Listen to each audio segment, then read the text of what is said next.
Well, the podcast already started. We're not going to do an intro this time, I guess. Or wait, no, I got it right here. Watch. Attention viewer, you are watching the world's biggest Monster Truck Diecast YouTube channel.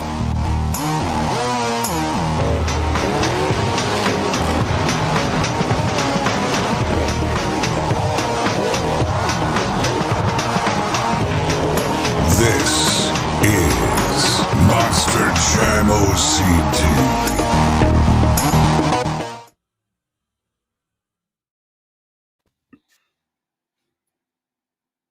Okay, I was muted there. Welcome back, everyone, to the podcast, the Monster Truck Collecting Podcast. Kind of unorthodox start there without our intro. We were a little confused and I was late, so it's my bad. But welcome back, everyone, to the podcast. We have Phil here, of course, again, with his Brian Z. Patton button-up shirt, always sporting the right brand there. Before we begin today, as always, I like to always make sure everyone's aware that we have and will be using the Brian Z. Patton archive website for basically everything you see in this episode today. Again, I apologize for being late. I was rushing, getting ready. Not quite how I wanted my hair to turn out, but oh well. Today we're talking about toys here, not hair. I know, but I like to look presentable. 2003, a very important year, especially for, as I've posted on my social media, a very important time for my specific collecting career. Phil, you might differ in that opinion, but there's a lot of things in 2003 to talk about, new things, mysterious things. We'll talk about Inferno, and that's basically all I have for an intro. I don't think there's much else to do besides start. Next episode, we actually are going to divert from Hot Wheels. We will be talking about muscle machines, if I'm correct. Yes. Phil? Okay. Muscle machines. Which is the year, which year? 2003. Okay. Yeah. So we'll talk about muscle machines. We want to go back and forth. You know, we don't want to always be doing Hot Wheels all the time, and we don't want to run out of episodes. So, by the way, I'm wearing a jacket. I look puffy. I'm wearing a jacket. It's freezing. But anyway, I'm getting off topic. Yeah, we'll be doing other companies and other things in and out of episodes. Every 5 episodes or so, we want to break it up. So episode 5 will be different. And episode 6, 2004, we'll have Tanning Rude once again for the birthday truck discussion. So, Phil, if you'd be so kind to open up Brian Z. Patton, we will get started on 2003. I also want to give my friend Atlas out there a shout out. I promised I would. Personal friend. So shout out to Atlas and his sister Keegan. So 2003, let's begin. So yeah, 2003, I mean, this hits hard. There's a lot of new stuff in here. It's almost the entire line's new stuff. So yeah, well, except for that Gravedigger, but we'll start with Gravedigger. New packaging is the first thing you're going to notice. More consistent packaging. I think this is what they went for this entire year. The yellow Monster Jam logo that we discussed last time kind of started to make a play at the end of the year with older play sets, kind of fall products as we would go off of a calendar. Spring and fall usually getting the more updated stuff. So there's the Gravedigger, same model.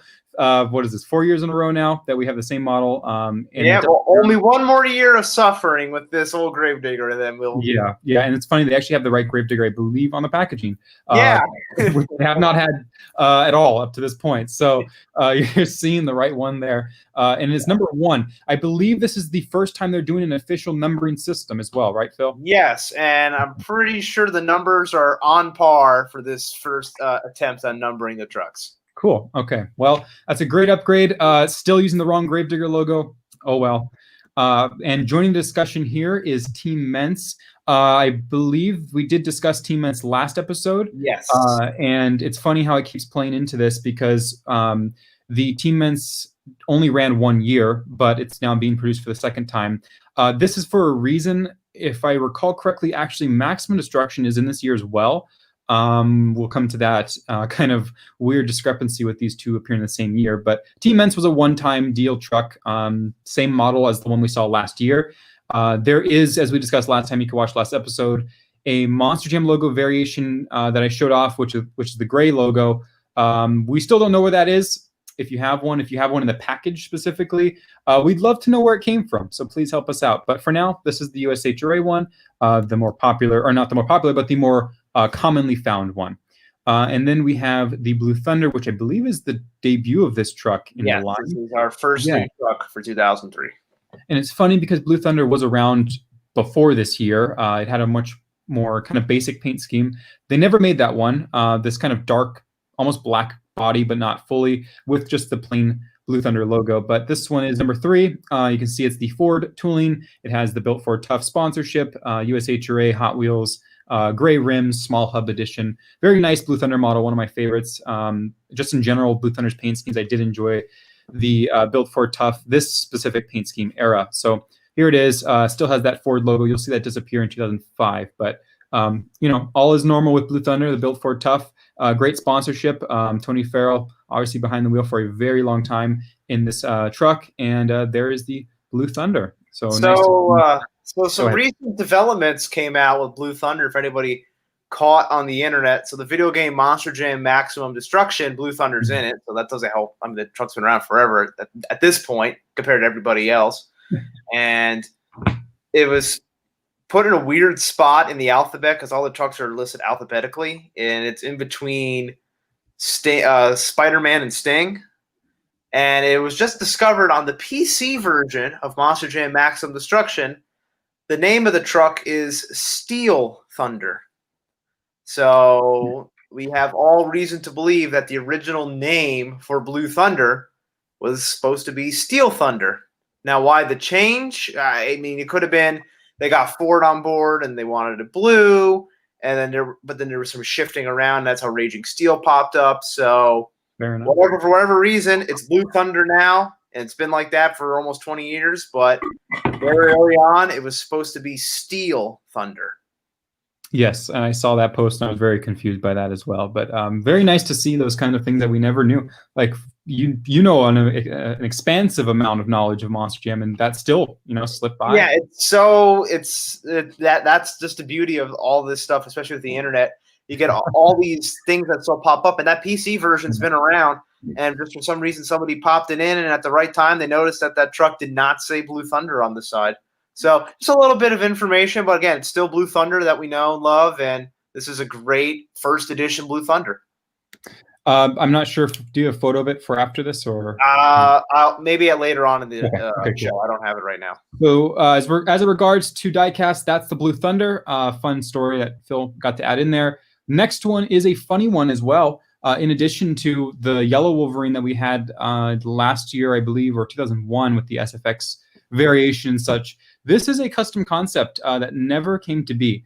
I'm not sure if they planned on making it or not, but this was made into different things similar to Hulk. I believe this had some kind of slot car or special release or an RC or something that had this paint scheme.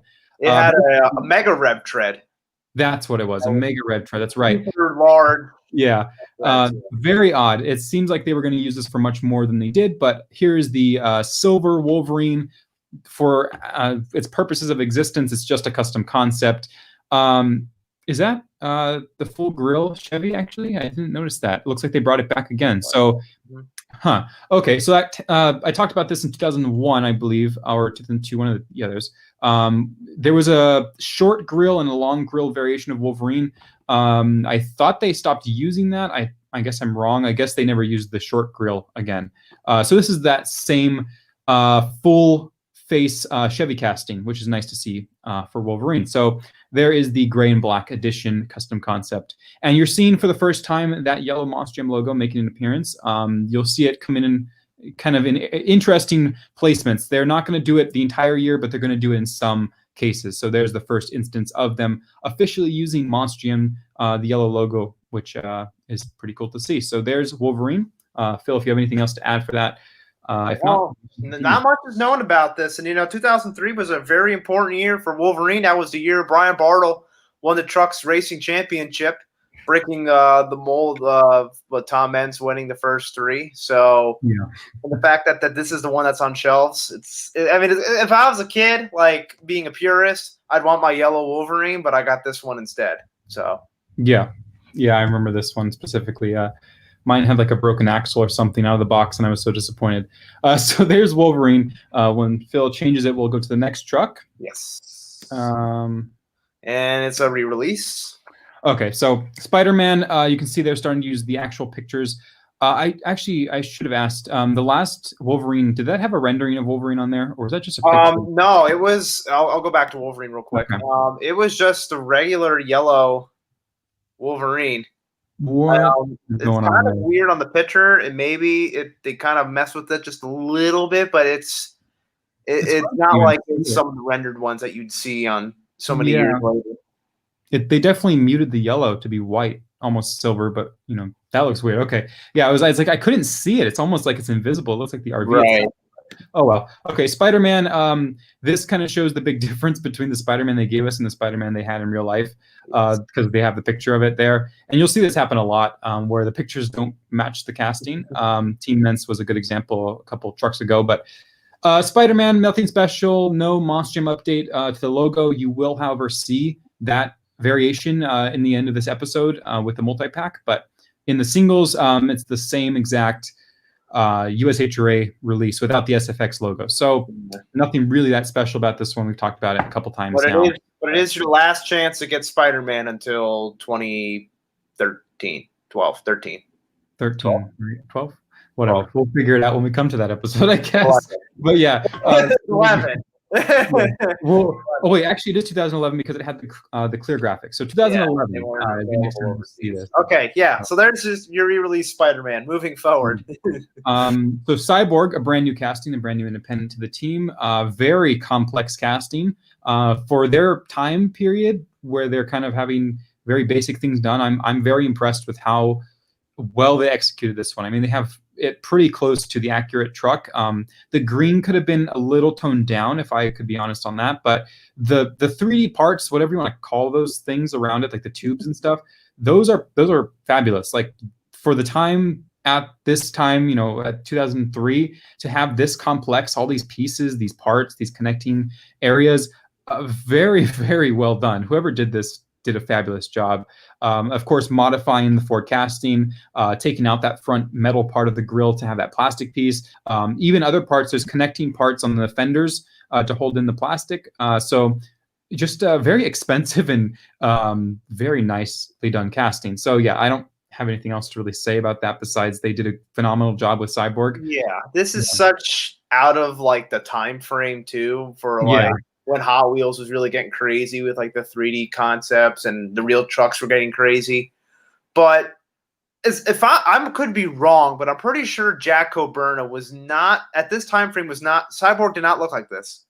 So I feel like I have a reason to believe that this could be like the first Hot Wheels concept, maybe, or Jack had the idea, Hot Wheels took it to the next level because. Yeah, Cyborg did look like this, but I don't think it looked 100% this detailed. It didn't have all the life. Yeah. But I mean, you can see the rendered picture here is just a generic rendering. So they did a rendering for this Cyborg on here. I never noticed how bad that rendering is. Basically, like they took the Photoshop tool and painted on it. Okay, never mind. I thought that was a far more detailed render. Okay, yeah, so Cyborg... Yeah, I'm looking at a lot of versions of Cyborg here. Jack ran a lot of similar logos and stuff, and yeah, there was, at the time frame, it originally was. And I see the Hot Wheels logo on the truck, so I would have a reason to believe that maybe this is the first version of Hot Wheels designing a truck for an independent. And you will see that happen very often. Obsessed, other things you'll see in the future of this podcast, they will design their own stuff. Some independents, I believe we had a discussion with Rick Obsessed saying, I didn't even approve this thing and they just kind of created it. So this could be a case. This could be a case of, just never happening in real life because it was planned. Who knows? But nonetheless, a very complex casting for the time. Lots of pieces on there. So very nice casting. You'll see it again in 2004. So there's Cyborg. Whenever you're ready. We'll move on. Another Hot Wheels original. Okay, so yeah, it's another Hot Wheels original. You're also noticing it's packaged backwards. No idea why they decided to start doing that. For people like me, Monstrum OCD, people with OCD, this can't be pretty. This is annoying to the max because it's really, there's a few times they're going to do this, but it's not the only time. they're going to package things backwards, the superhero truck specifically. But this is one variation of Great Bite. Funny story, there is a second one, I guess Brian doesn't have it, with the yellow Monster Jam logo. For some reason, there's the gray one. So, Phil, we could be looking at, this is where Team Men's might have come from? Singles? Could be. If somebody has Great Bite and package, check your truck and see if it has a yellow Monster Jam logo. And if it does, please let us know. Yeah, and in this case, if you have a Team Men's in the box that has a gray logo, Monster Jam logo, you are the one with the lucky find of that variant. That makes much more sense now. I'm going to put all my cards on the Team Men's being in a singles release because that truck. But there's Great Bite, the first instance of what we call the Shark Reek casting. From this point forward, you're going to see Shark Reek and the Shark Shock. And they're going to continue to call it Shark Reek after the contract with Monster Jam ends. So Great Bite was the original, and then they kind of progressed into the Shark Reek body, or the Shark Reek name. But I really have to say this is my favorite release of this body style ever. I loved the colors, the two dual paint, or the dual paint colors, the gray and then the overlay of the dark blue, navy blue. And there's also a funny prototype of this. Brian has it on his website as well. That has a light blue variation, and they wanted to do that originally, but the design team changed it up at the last minute. So it's like a baby blue. Maybe we'll visit at the end of this. Yeah, we'll show it at the end. Yeah. And then also, if you go up one more time to that rendering, if there is one. Oh, yeah. Yeah, there is a cool rendering of this truck. Yeah, pretty accurate to the diecast. I mean, not the best, but the Great Bite logo also kind of goes into the rendering or the picture, which is another. This whole packaging situation is just an OCD meltdown, as people know me in my truck by. But go ahead, Phil. Next one when you're ready. I gotta say on this truck, I think there could be some outside theories for people to think that this truck would have been a real life truck, and obviously we see Megalodon now a thing. There's no indication that that was truthful, especially knowing that this body is still being used by Hot Wheels. This casting is still being used by Hot Wheels. So if it was a Monster Jam idea and concept, Hot Wheels wouldn't be using this right now. So, but this is, I agree. This is my favorite shark body, and I know back in that time frame too, there were so many real life trucks that were trying to do shark concepts. Like there was the Shark Attack truck that was later sold and became Jimmy Greeton's bounty hunter when he first got into business. And then Terry Woodcock had a Robo Shark, and I did another podcast with Terry Woodcock at one point, and he talked about making a 3D concept shark. And I think he had the mold made for the front clip for the shark. And this is about the mid 90s. So like snakebite time frame. Yeah. Never happened, and we never really got a 3D shark until Megalodon. Yeah, and Megalodon actually was planned years in advance. There are concepts that even I don't know about still that exist from just random ideas. So that Shark Reek, go ahead if you want to show the prototype too. That Shark Reek was the precursor to what became Megalodon, I'm assuming. But Megalodon was created years before they actually made it out. So yeah, there it is, the infamous prototype of the Great Bite. Very bright, dare I say ugly, really, truthfully, it's pretty ugly. It is an FEP, final engineering prototype, so this was about to go to production. It really was a last-minute call to change that paint color, and Brian, thankfully, is preserving history by having one of these. There's probably a million different things that different trucks have gone through, different looks, different paint colors. This is just one instance of where we get to have like a peek into the world of the production cycle. So you can see FEP, final engineering prototype, July 30th, 2003. And that's kind of a late time frame for this truck to be approved. It is, yes. So this would be number 9, I think it was. So it's funny that we're seeing this FEP sample. Yeah, they changed it very close to production, if not after. Great Bite. I mean, it's one of the first time that a numbered truck came out later in the order. So maybe Great Bite didn't come out till like December or wherever. Yes, so that does happen with Hot Wheels. They will delay. They don't always go by the numbering system. Spin Master follows a certain order. Hot Wheels will go back and forth and kind of fill in the spots as we go. And so it's for reasons like this. Yeah. Yes, exactly. So something comes up, paint codes be changed, final approvals, it'll come out in fall. So this I forgot that they don't do a search and like they go like beep beep beep like all over the place. So excuse my sound effects, but yes, this was definitely approved very late in the cycle. Usually Mattel is pretty quick to finish things before the beginning of the year, really. So yeah, you're seeing a very interesting change. Could be why the Gray Monster logo is more prevalent on this, because they do switch into that next year at the beginning of the year, the start. So you could be seeing this specific unit right here produced in the beginning of the 2004 cycle. So there is definitely two variations, but this one's a newer variation, but still very late produced. So very cool. Yeah. With that production sample, we'd have never known that they did that so far in the year. But number 10, I believe, is number 10. One of the variations. So we're talking variations now. Last time we had a variation, I believe, was the SFX. Might have been that far back. You'll see them come up a lot more now. But this is Surf Monster, the first use of this bust casting, one of my favorite castings by Mattel. It had this woody panel style body. This body is real, but it's not looking like this Woody's style super detailed truck. It is this kind of turquoise, beautiful color, but not nearly like this looks. But regardless, it has a very cool casting. It has surfboards on top, which is an awesome attachment. They come right off, which kind of probably presented a choking hazard at some point. They don't stick on very well, but regardless, it was just an awesome casting, awesome truck in general. I live by the beach, so this is one of my favorites of the 2003 era for sure. Phil, if you have any other kind of things to say about this one, I know it's a ride truck. If you want to, yeah. So it's a real life ride truck, and this is a real life ride truck owned by Jack Coburna, who was the owner of the previous truck we showed, Cyborg, and a couple of other trucks appear in this line. So I would have to imagine that Jack signed a contract. And how I was saying how Cyborg seems to be kind of a Hot Wheels original spin on an independent truck.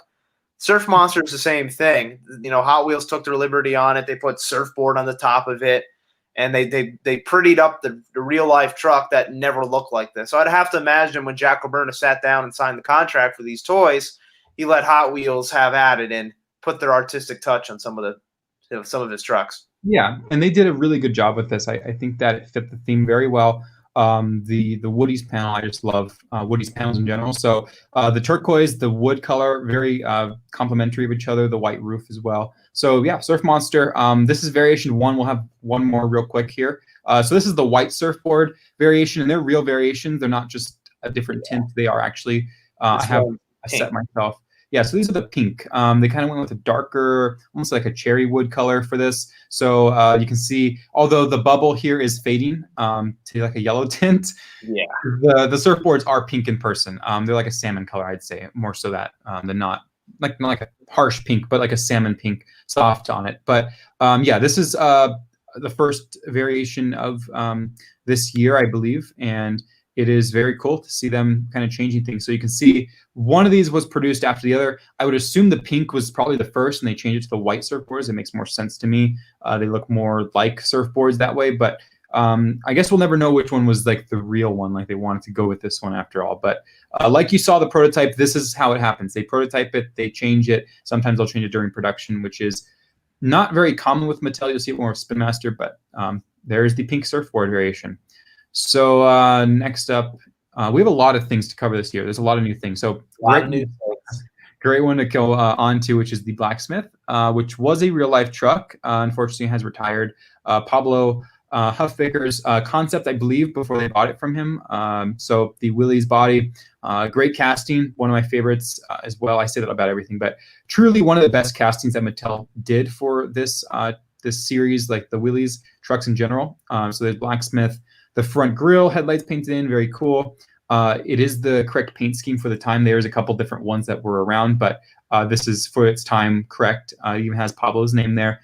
And I do miss Blacksmith. It was that was Siri. I watched. It was a very nice concept, and I do miss it a lot. And I think that they should definitely bring it back at some point. Phil, if you have anything to add. No, Blacksmith is one of those cult classic favorites. So many fans, know and love this truck. Even today, it's you would see it sometimes pop up in the yearbook just to keep the name out there. So we always associate this truck with Pablo. Pablo never really drove this truck unless it was the World Finals, because that was the era where they weren't doing multiple Gravediggers. So when Pablo would get invited to World Finals, that's why he has the record for driving most different trucks in World Finals, because he would drive Blacksmith and Captain's Curse, and then Blue Thunder, Ninja Turtle, Wolverine, Doomsday, Raging Steel. So Pablo made his rounds, but yet it's like Charlie Pauken. He's a Gravedigger driver, and he was, part of the OG Excalibur. But so many people identify him as Monster Mutt just based off of the World Finals appearances. And Pablo and Blacksmith is right there. You can even see on the card art is a picture of Blacksmith from the World Finals. Mm-hmm. And it's a great casting. Everybody loves Blacksmith, and it's great to see it here make an appearance. Yes, and I do prefer this specific shorter cab edition of the Willys body compared to Whiplash of the modern day. I think this, although the sight line was a big issue in this truck, and same with Mercury Mutt, Monster Mutt, this was in my opinion, better fit to what a Willys looks like. But we will see a Willys body return in 2019 in the diecast line with Spin Master. So there is Blacksmith, number 1 of 3 that we'll see at some point in the future. And then we're entering a very interesting series. So this is Blue Thunder number 2 of this year, and it's part of this series that I like to nickname the Whiteout series because it's a white graphics on top of a chrome plated body. So you'll see this is 1 of 4 that you're going to see this episode. It's also interesting to note that the previous one we saw had a USHRA logo, and this one is a Monster Jam logo. So we're seeing this one probably produced more towards the end of the year because they are starting to kick off the USHRA logo more frequently than not. So this is one of them. It's a very shiny, beautiful blue color. I have all 4, and they're some of my favorites in the collection just because of how shiny they are. But all the graphics are white, similar to the Blackouts, how they're just black. But this is a very different one because there's 2 tones of color. There's not just one singular one. But very interesting, kind of just a random thing they did. No explanation to it. We don't really know why. But nonetheless, it's, in my opinion, a really cool one to see. I mean, the graphics are very clear, and I love the colors. So I don't know, Phil, if you have anything to add to this. I don't. It's not like you see on the card here. There's no logos on it saying that it's Chrome Edition or Whiteout or whatever. It's just you could tell it's different because it's shiny and the graphics are different. And this is such a precursor. It's not till 2005 or 6 where we start getting tilt offs and X racers. So this is before the time frame where we start having the subsets. Yeah, and also I forgot to mention this. I think this is the first time they're doing this. Top left corner metal collection. I believe that's the first time they're branding this as that. And at the bottom left, you have the official Monster Truck Series badge. Similar to Spin Master, who did the stickers for a little while on the bubbles, but they took them off eventually. So yeah, they're kind of changing the branding. A lot of things with this card is more modern, kind of more inclusive, and so you'll see that as well. But anyway, yeah, nothing marking. Makes me wonder if they did that change because of the muscle machines to identify these are Monster Jam trucks, because there were a couple trucks in muscle machines that also ran Monster Jam events. That is true, and we saw that happen with Spin and their branding because they didn't want Hot Wheels to get mixed up, moms and dads can mix them up. So yeah, anyway, but as it relates to Blue Thunder, there's nothing kind of marking it as any specific series. We'll never really know what we call this.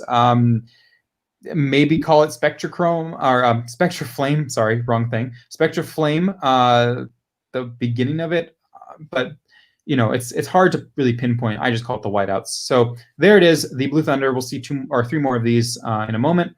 But cool, number 12. Number 13 is another Willys truck. Very cool design. Little Miss Dangerous. Judging by that rendering, this looks like a custom one. Or this is real. You know, Jocelyn Perrin's truck had so many different tones, and I'd say this is accurate, but it's as close as you can get based on the loud paint that the parents would use. It's the same paint that like the Gardeners would be using today. Yeah, and Hot Wheels gave it a very special treatment. I mean, that's a very hot pink color. You can see the logo is like a rainbow. It's a very pronounced truck. I do enjoy it. I like pink. They don't use very many pink trucks in this entire lineup for 18 years. So this is one case where you're going to see a lot of pink. Very heavy in that department. So this is also another instance. I believe there is a variation that I put on there. I could have not done it yet, but there's two variations of this. There's a yellow Monstrum logo variation, and there's a recently discovered gray Monstrum logo variation. So this was a later year truck as well. There's one, yeah. So this is I would probably call it the less common one, or actually, sorry, the more common one, because they produce more of these. But the less common gray logo, if you guys have one of those, it's a special one from 2003.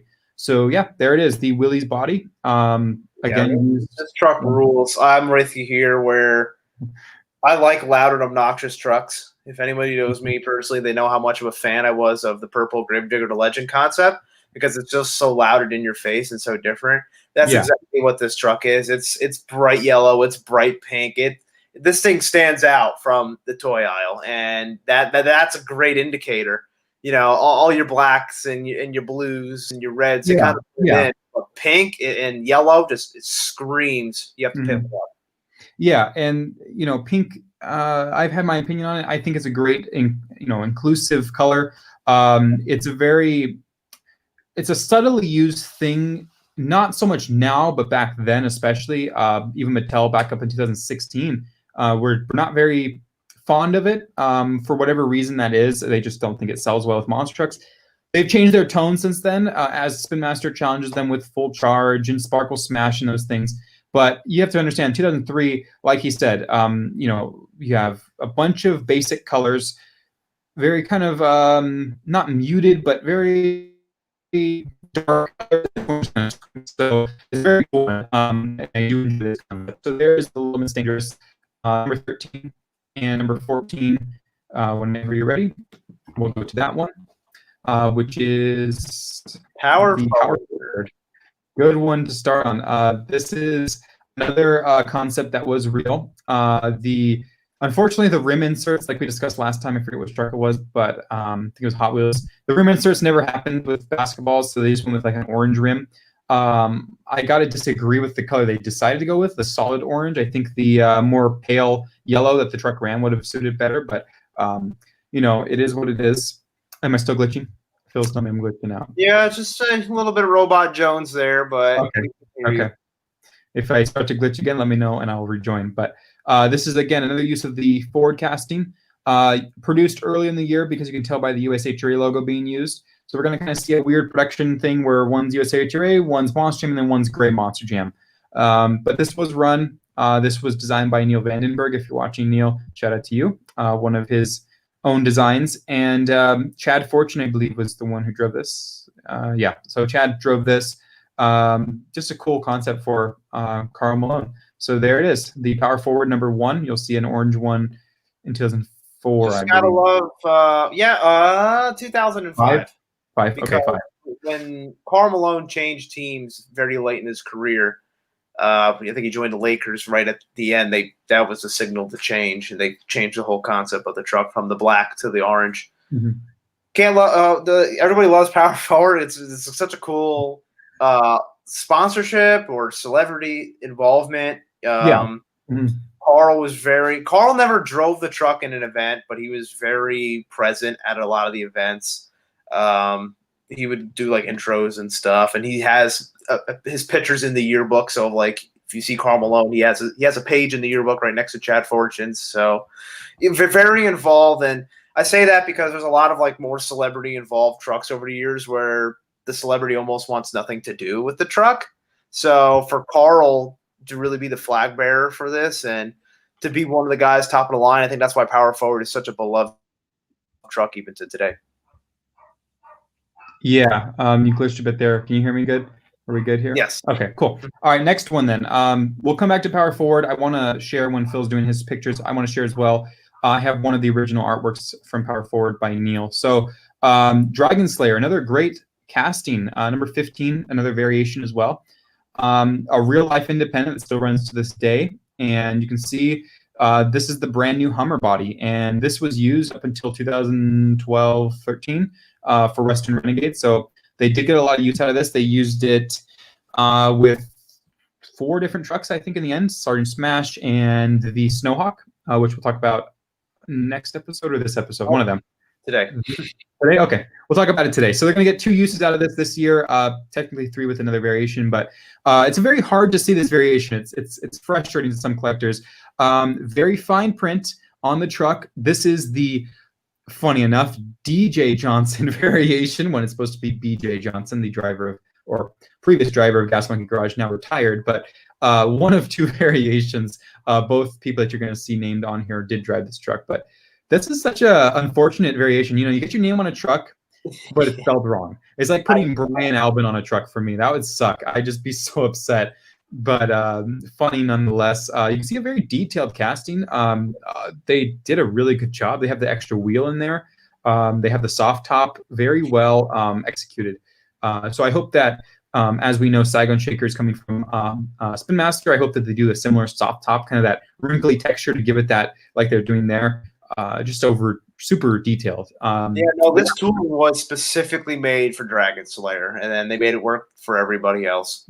Yeah, it kind of just was a mashup, but very well done. I don't see many discrepancies besides the rim beadlock. You know, very cool, very solid. It's a great casting. They really went all out with the different castings for trucks this year, and Dragon Slayer is a great one to have. And we'll talk about next week another version of Dragon Slayer that just is what happened. So now this is the A+ Dragon Slayer. Maybe not the variation you want. You probably want this one instead. But yeah, each their own. Yeah, but you know, if it said BJ, I think it would be more, you know, involved. Yeah, so I'm showing on here now the Craig Christensen variation. Obviously, this is Craig Christensen's bread and butter. Dragon Slayer's his truck he created, what he's most known for, even though he's driven a lot of trucks, most trucks at anybody in monster truck history. But BJ Johnson did drive Dragon Slayer, but if I was trying to be a purist, I'd want the one that says Craig. Yeah, and if you guys didn't know these variations existed because they're so tiny, literally the tiniest thing in the world. Welcome to the world of variations. Yeah. But I do agree. The Craig Christensen one is obviously, I would call, more authentic because he did drive it and it's his truck, his, as you said, bread and butter. But very nice that they did include technically both drivers, although one's misspelled. They paid attention to that detail. You know, these required 2 different approval processes if you think about it. So whether or not one got approved on accident, one got approved on purpose, who knows? My theory in head is we'll know so many years later with the 2 Overkill evolutions. One was Hot Wheels putting something together, and the second one was Marty Garza with the approved graphics. I'm kind of wondering if that was a similar situation, like they were out at some Anaheim show, and BJ Johnson was driving Dragon Slayer, and they just took reference pictures, and that's how they misspelled it and said DJ Johnson. And then Craig Christensen got a hold of him saying, "Oh, that's cool and all, but that's my truck, and you put my name on the side of it." Which then the old rumor is there's more DJ Johnsons than Craig Christensens. Okay, so this was produced later in the year than that. So if that theory holds up, then a running change was to put Craig's name on the truck, which is why you have a harder time to find the Craig Christensen version.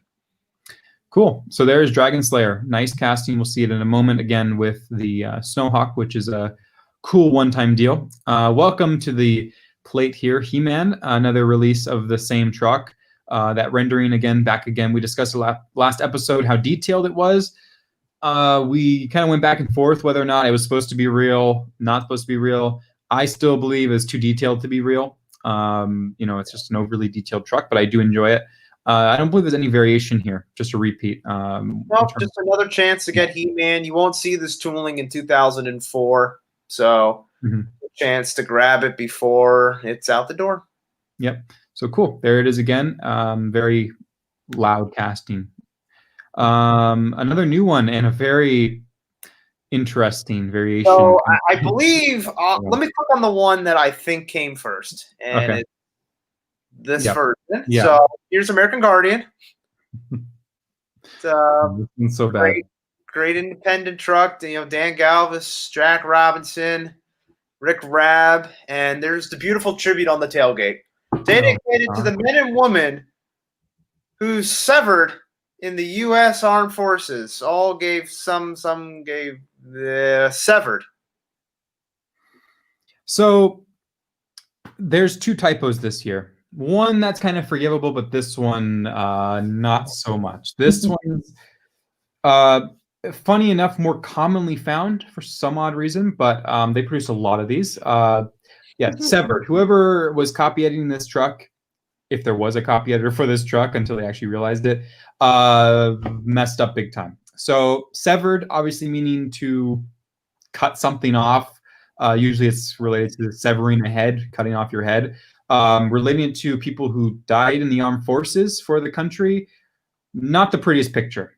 Not the prettiest typo. This is like when the news gets something wrong. That's kind of how bad this is. And it is a novelty piece now. It's nice to have. It's not the prettiest piece, just in general, but severed. Well, let me pull up served. So they did look at the rest of the truck, and they actually capitalized the letter F in forces here. That was a lowercase on the severed version.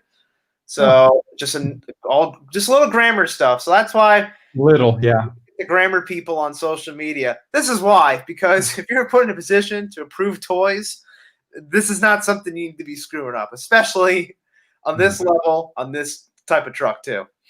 Yeah, I was a copy editor on my college newspaper, so if I made that mistake, I'd have my head severed.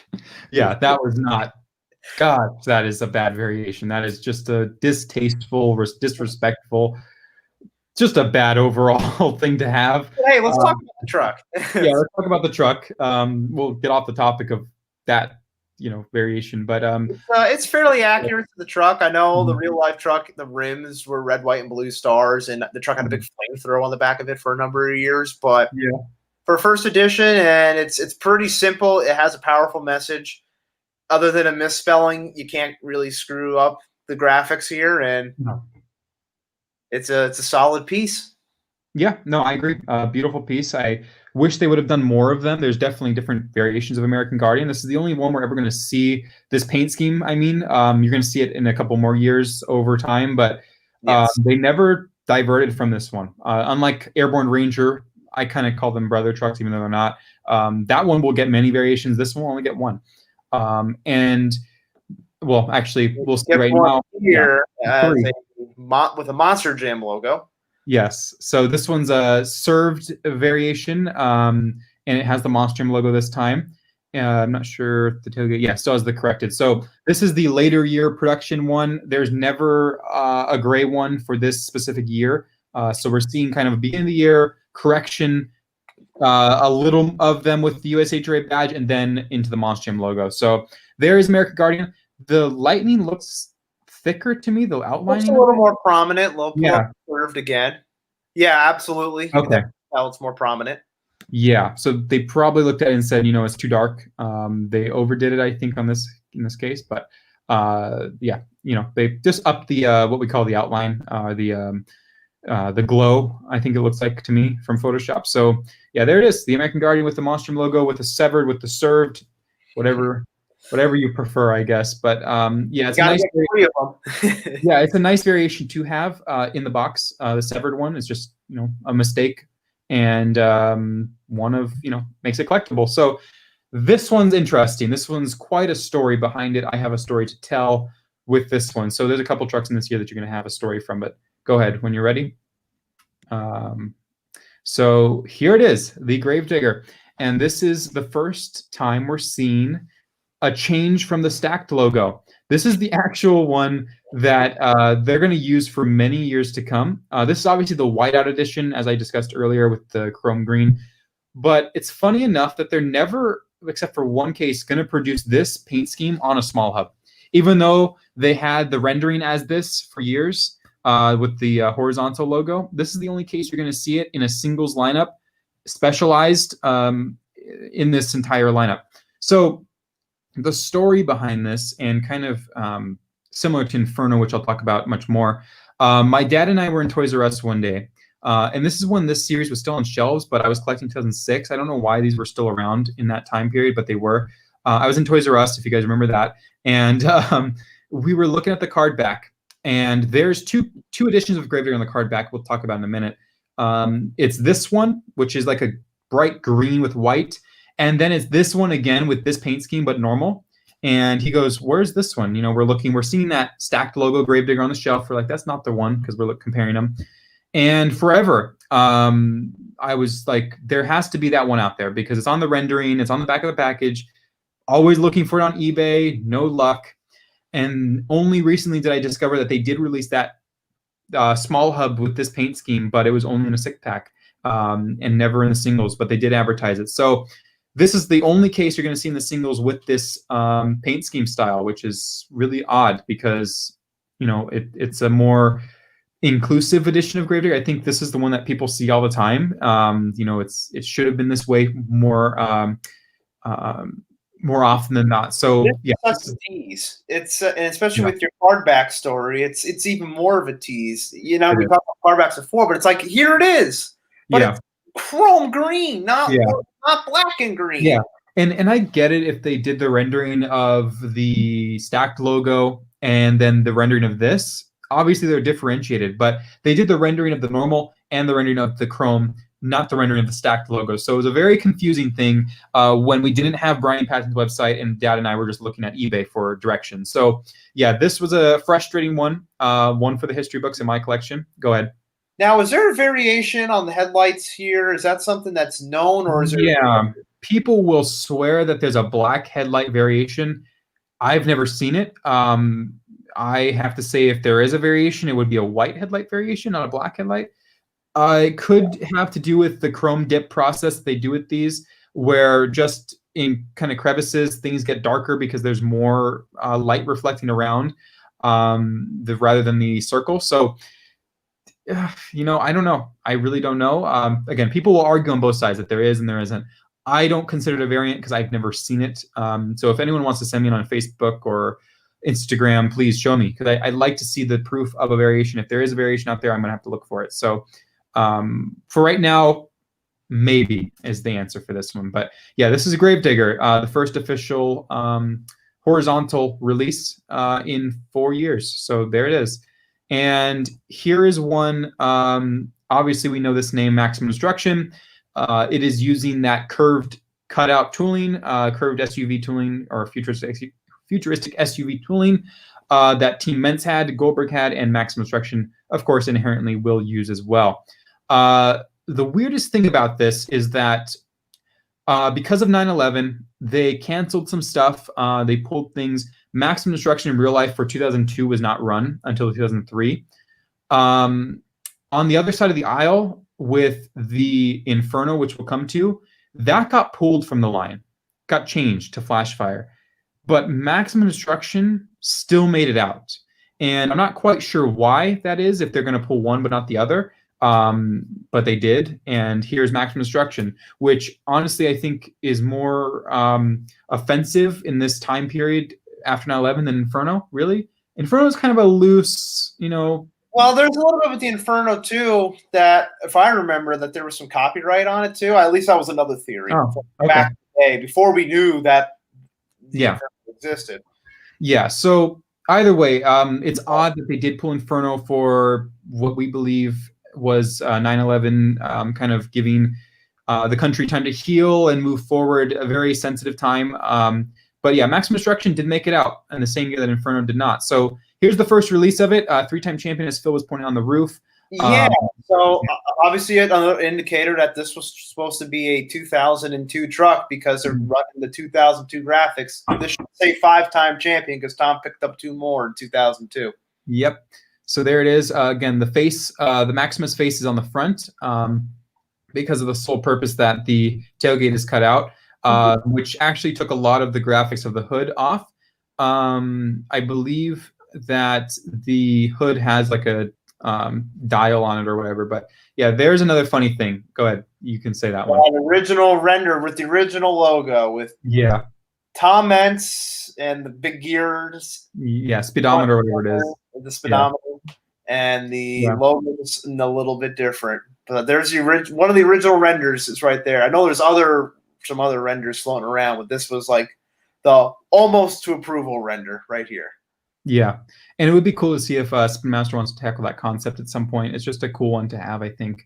I do like that logo a lot, but I do prefer the one they did go with, that kind of solid rectangular, whatever you want to call that shape. I forget the name. So there it is, Maximum Destruction. You'll see this again many times in the future. Another variation of it in a 6-pack with a silver Monster Jam logo, which is really cool.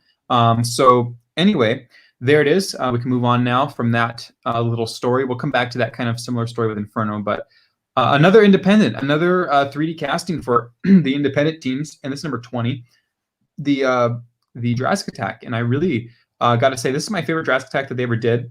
And sorry, hiccuping. This is my favorite Jurassic Attack paint scheme. I like the blue, kind of been overused nowadays. The purple one was cool, but the classic tan edition, I gotta say, is my favorite. And you can see it's a later year truck with that Monster Jam logo being very prevalent, and just overall great detail. Just such a good amount of detail in this truck. Great 3D surface wrapping for decal sheets in general. So yeah, this is a very big step up in Mattel's kind of technology. Really, they have these horns. They have this attachment piece for the frill or whatever it's called. So yeah, a very good representation of Jurassic Attack. Nothing to complain about. Really, it's like 2003 is like when they got a budget, and they just go crazy with some of these 3D molds. They're making Great Bite. That's not even a real truck. They're making a dinosaur, a Hummer, a Willys. Yeah, they have a lot of freedom this year, and you're seeing it really play out. They have a lot of new castings. So again, yeah, maybe an expanded budget for this year specifically, but this is some of the best stuff we see from Hot Wheels. So yeah, Jurassic Attack, highly up there on my list of all-time favorites of paint schemes and independents. So there it is, Jurassic Attack. Well, I have to say it because my buddy Brian Anger just messaged me too. I'm looking for the Christmas ornament of this this monster truck, this brown tan Jurassic Attack. If anybody has the Christmas ornament of this truck, please make my Christmas wishes and dreams come true, and let's end this madness. So, and let's not forget that you offer to eat fish food if you get that. Yeah, I'll eat fish food if you find me this ornament, and it's in pieces. It's in one piece. I've had a couple folks that have been very generous that have offered me ornaments that have missing tires and missing horns. I need it in one piece, folks. So why don't you take both of them and mash them together? Call it a day. Let's get the mint one, and we'll eat. Okay. All right. Okay. Next up, number 22, I believe. 21. Maniac. Yeah, very interesting. Again, lots of independents, very heavy in this time period, which was the circuit as well. Lots of independents. But this is the very nice paint scheme of Maniac. I love the paint color that they chose, the dark purple. Just a crazy kind of psychedelic, really dreamlike paint scheme or surrealist paint scheme. And it has a Monster Jam logo, which means obviously it was produced in the later part of the year. It has the name of the driver. I forget his name. Don Frankish. In a while. Who was it? Don Frankish. Oh, it is Don Frankish. I'm so used to relating him to Jurassic Attack now because he owns it now. But I wanted to say Don, and I could see the word Don, but I didn't want to be wrong. It also has, very interesting enough, the headlights on there, and that's the first edition that has headlights printed in. Tail lights have been coming and going, but headlights for a Ford is the first time we're seeing it here. So very cool. But yes, Don Frankish, Maniac. I should have known that one. Well, I would wonder if this truck was a peg warmer like all the other future releases of Maniac would be. Yeah, similar to Full Bore. I think those are the two biggest peg warmers for independents. Maniac up there in the echelons with Scarlet Man and Shock Therapy and all beefed up, like. Yeah, and we'll talk about all of those as the years come on. But yes, I don't know if it would have been as a peg warmer as this time. I think what I would assume, and from my experience of collecting this series a couple years after they were produced, they were, everything was kind of what I recall uniform. There's a lot of variation in the line. Nowadays they have a lot of repeats, but this was a very fluid time for new things. So I don't know. Maybe we can ask Don if he recalls what it was like. Of the Spitz Seeds logo. Well, funny you mentioned, because that is Spitz Seeds logo. They had a sponsor with Spitz. Yeah, Jurassic Attack did not have the logo for whatever reason, but Maniac ran it, and Spitz signed off. I think this is. I don't think any of the big rimmed Maniac have the Spitz logo and neither or Don's name. So a little bit of a more detailed version, I guess. And then as time went on, Don never really changed the paint scheme on the truck. It wasn't until the truck sold where it changed it a little bit. But Yeah, and it's what, a black paint scheme now instead with the same Yeah, graphic. scheme. Dave Smith, not David, Dave Smith out of Washington runs it, and it's a black scheme. It has the same spirit of this Maniac, but this truck it had originals blue scheme that it would run from time to time, but this was the primary scheme. This was the team truck to Jurassic Attack. Jurassic Attack was the moneymaker. Maniac was like the leading truck. Yeah. This truck never changed schemes. At least Jurassic Attack changed to blue, and the ride truck. Yeah.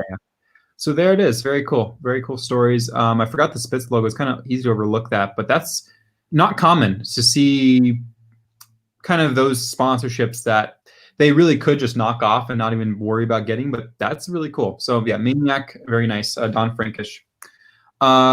So I would be kind of wrong to not mention that I believe there's a variation of Maniac in terms of paint color. It's debated whether it's really a variation or not. It could be just layered paint, but there's a bluish variation, which could have been based off the original paint scheme. Brian might have a prototype of it, but you know, there's a lot of debate in the collector world if there is or isn't. So it's similar to yeah, I don't believe in a lot of wrong tab. I don't believe in a lot of those different hue color paints. I don't collect that would go crazy over stuff like that, which is why like, in current time when people do the Gravedigger door variants, I'm not a believer just because I know what the past used to be like.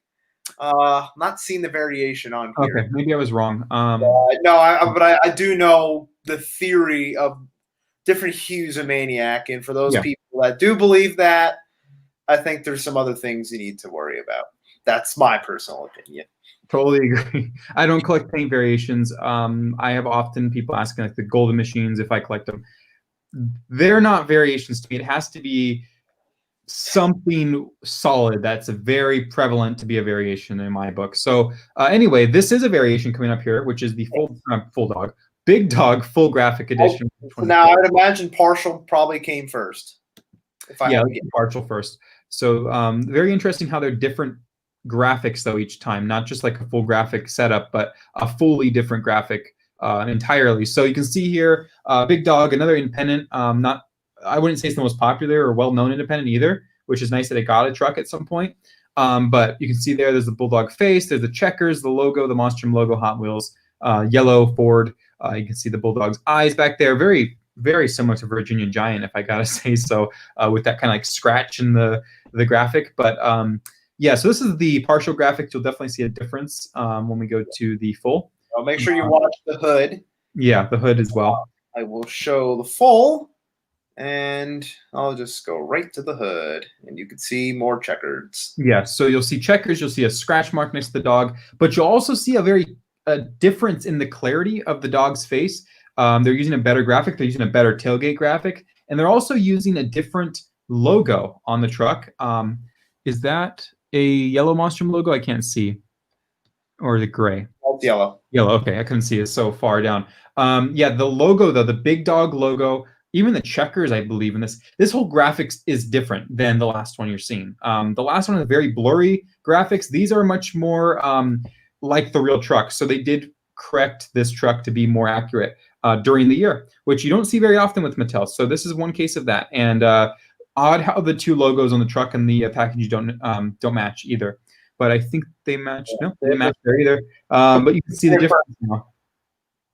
Again, I'd imagine this is some sort of case where Hot Wheels had a Kodak camera. They went up to Doug Nolke's truck and took some pictures, and highly possible. It's like, wait, I have the graphics, and then it was like, oh yeah, this is much better. Thanks. Yeah, this is a much better model, and just a really cool kind of forgotten, I really would say, truck of this time period. I don't think many people go, oh yeah, 2003 Big Dog was released then. Yeah, no, I think a lot of people would know Big Dog's teammate or counterpart, alter ego in later years, which would be Tailgater. Mm-hmm. So that this is the original bread and butter machine, but you know, as time goes on, you're known for some other things. And Doug Nolke just recently sold the truck for anyone that's following the current things. So he's retired, but hey, he got Hot Wheels toy. He got some other toys as well, but there's Hot Wheels. So here, I forgot to use it 3 times this year, actually. This is the second instance of the Hummer tooling being used. another instance, of course, where they create a custom concept for an independent. I don't believe this was ever run this specific way. Sergeant Smash. It's a real truck, ride truck, I believe. Yes. Not a competing truck. Yeah, ride truck. Nothing like this. So my guess would be they reached out to find other Hummer bodies just to get that casting used because of how expensive it is, which is fair. This is a beautiful paint scheme, beautiful graphics. They did a really good job with it. You'll see it again in 2004 in the big hubs, but yeah, it never existed this way. However, I got to say that whoever designed it put a lot of effort into it. I like the concept, the colors, and just in general, it was a nice one to have. But you can see the rendering up there. Again, another custom concept rendering by Mattel, which, is not exactly like what was actually running at the time, which is a ride truck in itself. So yeah, Sergeant Smash. The ride truck that was running at the time, the scheme was very much like a pale tan. Wasn't loud. The later schemes for Sergeant Smash would be louder and louder, probably to try to get closer to this. But the original one was just kind of too much camouflage, and so little Hot Wheels touch on it, and you have an awesome Hummer to add to your collection. Yes. And again, I don't have any complaints about this. I think they did a great job with what they were trying to do with it, involving the independent name at least, and using the Hummer kit. I don't mean to interrupt because I do that a lot. No worries, I do too. Nerdy me, is this the word Smash? Is that not the same font that they would use for Monster Mutt? It's Monster Mutt, yeah. And there's a specific name for it. I've used it before for recreating logos like Husky and stuff. Can't recall the name though, but yeah, that is Monster Mutt's eventual font. Yeah, very funny. I noticed that. I didn't want to call it out, but yeah, that's very cool. Whether it was Monster Jam's call or Hot Wheels call, they use that same font. Yeah, very funny. A precursor of what you're going to see next year, I believe, is Monster Mutt's debut. So El Toro Loco, another instance of the bull casting being used. The Whiteout series returning again in this way. It has the red chrome paint scheme. It has the same graphics as last time we saw El Toro Loco. So nothing's changed in terms of updates or anything like that. But a very proud ruby color. I love this color. Out of all of them, I got to say this is my favorite actually. The ruby color of this. Fun fact: they had a Mattel store in my area in 2000, this is maybe 7, 8, I would estimate. And every single monster truck they had on the shelf was either Little Miss Dangerous or this El Toro Loco. And it was like a tall display, all ruby red El Toro Locos and all pink Little Miss Dangerouses, which is probably why they didn't do pink a lot after that, because that was a peg warmer there. I remember that now. But yeah, I remember walking, that Mattel store no longer exists. They've moved locations now in the headquarters, but this was a major peg warmer there. And same with that Little Miss Dangerous. That's the same day I got those both, was that day at that Mattel store. But still my favorite, regardless of peg warmer or not. This ruby red was by far my favorite of this series. And that paint color is just so nice. The chrome dip that they did with it. And this is your only chance in 2003 to get a single card El Toro Loco. They did not make a regular El Toro Loco in 2003. Yep. And they did, I think, previously last year, but that was not this year. So really cool. Yeah, there it is, El Toro Loco. We discussed last time as well the horns that come out, but that's just the case with all of them until they change it. So next up, when you're ready, I think it's Bulldozer. Yeah. Hey, you can't be bashful. There's very few re-releases in 2003, but at least the re-releases are your fan favorites. They're still prominent on the circuit. You got to have them. Yeah, I think honestly they should have done, since they're not doing El Toro Loco normal release, and no hate on Bulldozer, and this is not really hating. I think they should have done like an orange, nice paint chip. I think they should have done an orange chrome for Bulldozer. It would have been fun to have both bulls in the specialized series. But yeah, just the same Bulldozer as last time. Guy Wood, I'm sure, is on the side there, other side, and yeah, same thing. Nothing to change. You'll see a new one though next year. Very interesting variation here. I'm going to go with what I think was first, which would be phone number. Yeah. So Wild Hair has a very tiny variation. Actually 3, but we don't have the other one listed yet. Here's just this paint scheme. Phil, you can go through it first, and then we'll dive right into it. So actually, go back to the front grille. There is a variation of the other one you're going to look at without the Chevy grill emblem. I don't know which one's harder to find. I assume it's probably the one without it.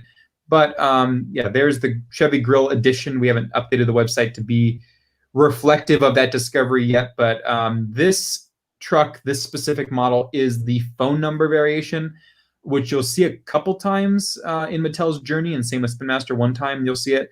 But right there, that tiny, tiny little phone number is the variation. And trust me, it is very hard with eBay photos to find out if you have that or not. Sellers usually don't post the best photos. And when you're looking for micro variations like this, it's very hard to do. But yeah, there's the phone number. And there is the non-phone number edition right there without it, removed, simple. I don't know how many of the phone number exists compared to the non-phone number, vice versa. Yeah. And then it's like, it's like the phone number bounty hunter, no phone number. Yeah, exactly. It's just funny how extremely rare that bounty hunter became too, just based off of that. They pulled it real quick, so this must have been pulled quickly too, for whatever reason. I would assume people were calling it too much, but that's kind of the reason. That's the reason why phone numbers on toys are always big no-nos, because promoting the business, and I'm sure this business here that signed off on Wild Hair is really appreciative to be on a toy sold all around the world. But these are sold to kids. And listen, we were both kids. Yeah. Kids are not the most mature. And even though cell phones weren't very big back then, you can still find a phone. Yep. Dial up *67 and leave a prank call on some phone number that's on a toy in your house. Yeah. So that's why you don't have phone numbers. Yeah, and if we look at the front grille, it'll tell us if this is the variation. There's your emblem. Okay, so we need the non-Chevy logo. I still need the non-Chevy logo too for my collection. So there it is, the Chevy logo edition. There is a non-Chevy logo without that emblem casting, which is going to be completely gone after this year. So yeah, very interesting. Brian has that older variation of it. So Wild Hair, independent number whatever, like 10 in this episode. A lot of them this year. A lot of love here. Wild Hair was in the new video game that came out at this time, Monster 4x4. So lots of love for Wild Hair, and it's just a cool, loud purple and yellow truck. Yeah, very good purple. I love the deep color purple that they did within the yellow. Just very good contrast. Another independent. Virginia Giant making its debut. Another pink truck to add to that. I mean, this is the second pink truck in 1 year. And it might be false memory, but I want to say, in addition to the El Toro Loco and Little Miss Dangerous, it might have been Virginia Giant that was on the shelf as well. I want to probably say that it was because of the pink. So yeah, pink experimental this year, very experimental with pink. And Virginia Giant, you can see the back there. Tail lights, it has a front grille painted in with white.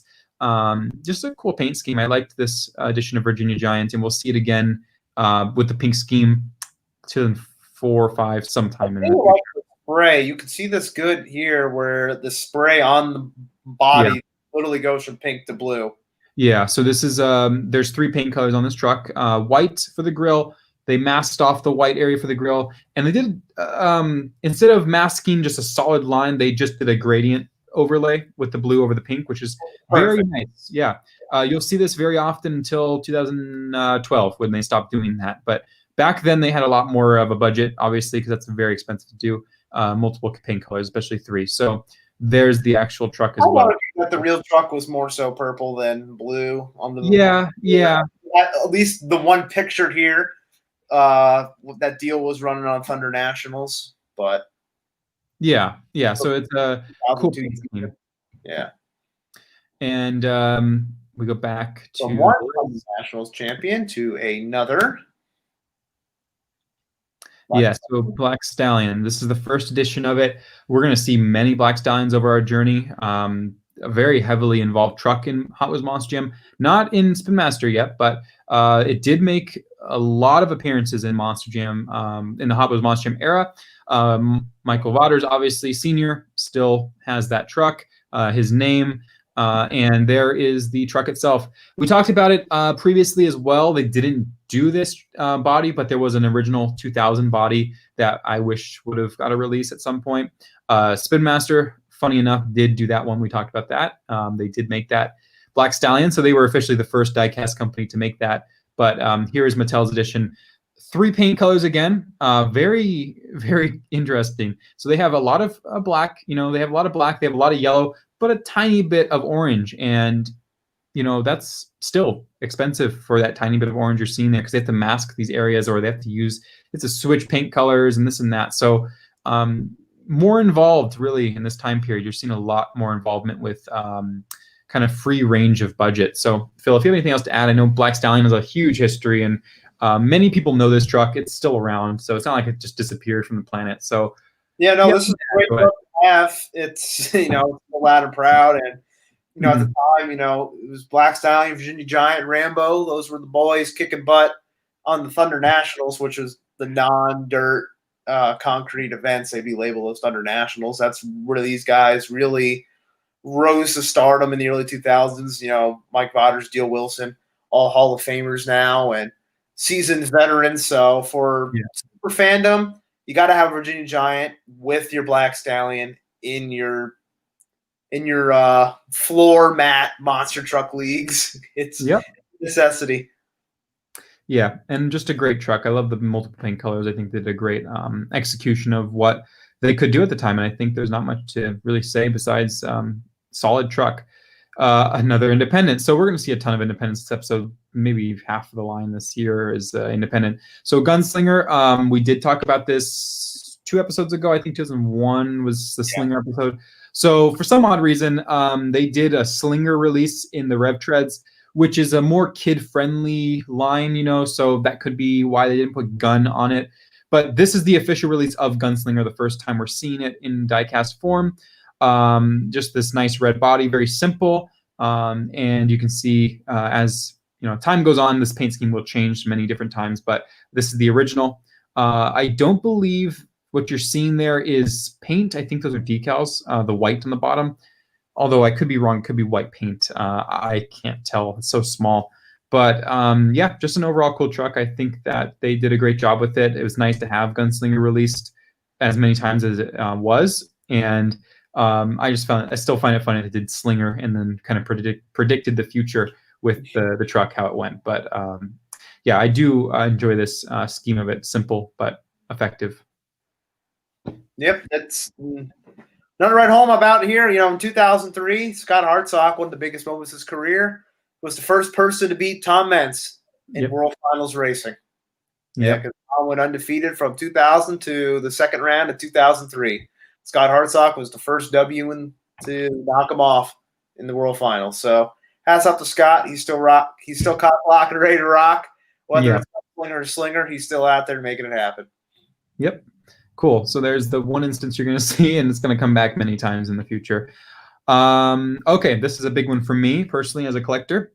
This is my first ever truck right here, the Sobe. So at my first Anaheim event in 2007, like I said, 2007, for some reason, they were still selling these 2003 trucks. But 2007, they had this at the merchandise stand along with Yu-Gi-Oh! These became the first diecast trucks I ever bought for Hot Wheels. And I recall opening them. I can still remember opening them from the show. But Sobe was my first truck officially out of the box. I still can remember that somehow. And Yu-Gi-Oh! After unboxing thousands of trucks and collecting thousands of things, Sobe will always have a place in my collection. The worst part is, I wasn't thinking back in the day, I sold my old Sobe, my original one, to replace for my new one. So that's my biggest, one of my biggest kind of regrets as a collector, is that I sold my first truck. Just overall disappointed in myself for doing so. I also got rid of my Yu-Gi-Oh! I traded it off years ago as well. So unfortunately, the original 2, especially the original 1 Sobe, was no longer with me. But regardless, the truck itself, one of my favorites of all time. I actually enjoy Sobe drinks. They're actually really good, and they still exist to this day. The funny thing is, this Sobe is not totally accurate. The truck said SobeBev.com, I believe, or something on it. So they cut off that part to avoid the website. The internet was still kind of the ask your parents before you go online. So. And yes, this, as people are saying, will become Suzuki eventually. And a little black logo. Yeah, very tiny. I don't know what that is. Yeah, it's hard to read. I can't see it. But in general, I think that this was such an awesome truck to have on the tour. Kind of a precursor, really, to Monster Energy, I'd say. Not similar in the way they're not energy drinks, but involving kind of food companies and stuff and beverage companies into the line and the real life. Monster Energy brand just became like nuclear involved with everything.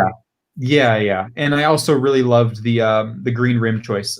Just set off the cream yellow color very well. So yeah, Sobe. It's not. People are saying it's flavored water. And someone said this. I'm just gonna pull it up real quick. Whoops, wrong one. Pina colada is my favorite. Actually, the only one I drink from Sobe, actually. So I'm glad someone else knows exactly what I was talking about. I don't drink any others, but I've heard they're good. They're not just flavored water at all. They're actually, give them a try sometime. You can't find them everywhere, but they're pretty good. 7-Eleven or something will have them if you have those stores. So yeah, there's Sobe. They did run Yellow Rim, technically. I look at that render. I'm pretty sure Josh Digroads mentioned in the comments. I'm pretty sure that's sudden impact with Sobe graphics. Yeah, something looked odd about it. I was going to say truck. Yeah. What was the name of the driver? I know it was a woman driver. Kathy Winston. Kathy Winston, yeah. So she drove this, and she did a phenomenal job with Sobe. She even got to the World Finals, which is pretty crazy. So yeah, it did run a World Finals show, just like I guess you could relate to Del Scorcho, kind of a one-off edition of a World Finals appearance. And yeah, Sobe, just an awesome truck, color, company, and my first truck. So a very historic moment where I began collecting from that truck. And another new tooling for an independent. This is 3 or 4 that we're in now, or maybe 5. This brand new fire truck casting for Backdraft. It somewhere on here, I believe it says Troy Lee Helmet Designs, which is my dad's cousin, I believe, which is a nice fun fact. Yeah, Troy Lee Designs. So that's my dad's cousin. He designs the helmets and stuff, and Dad was always happy to have Backdraft here because Troy Lee was on there.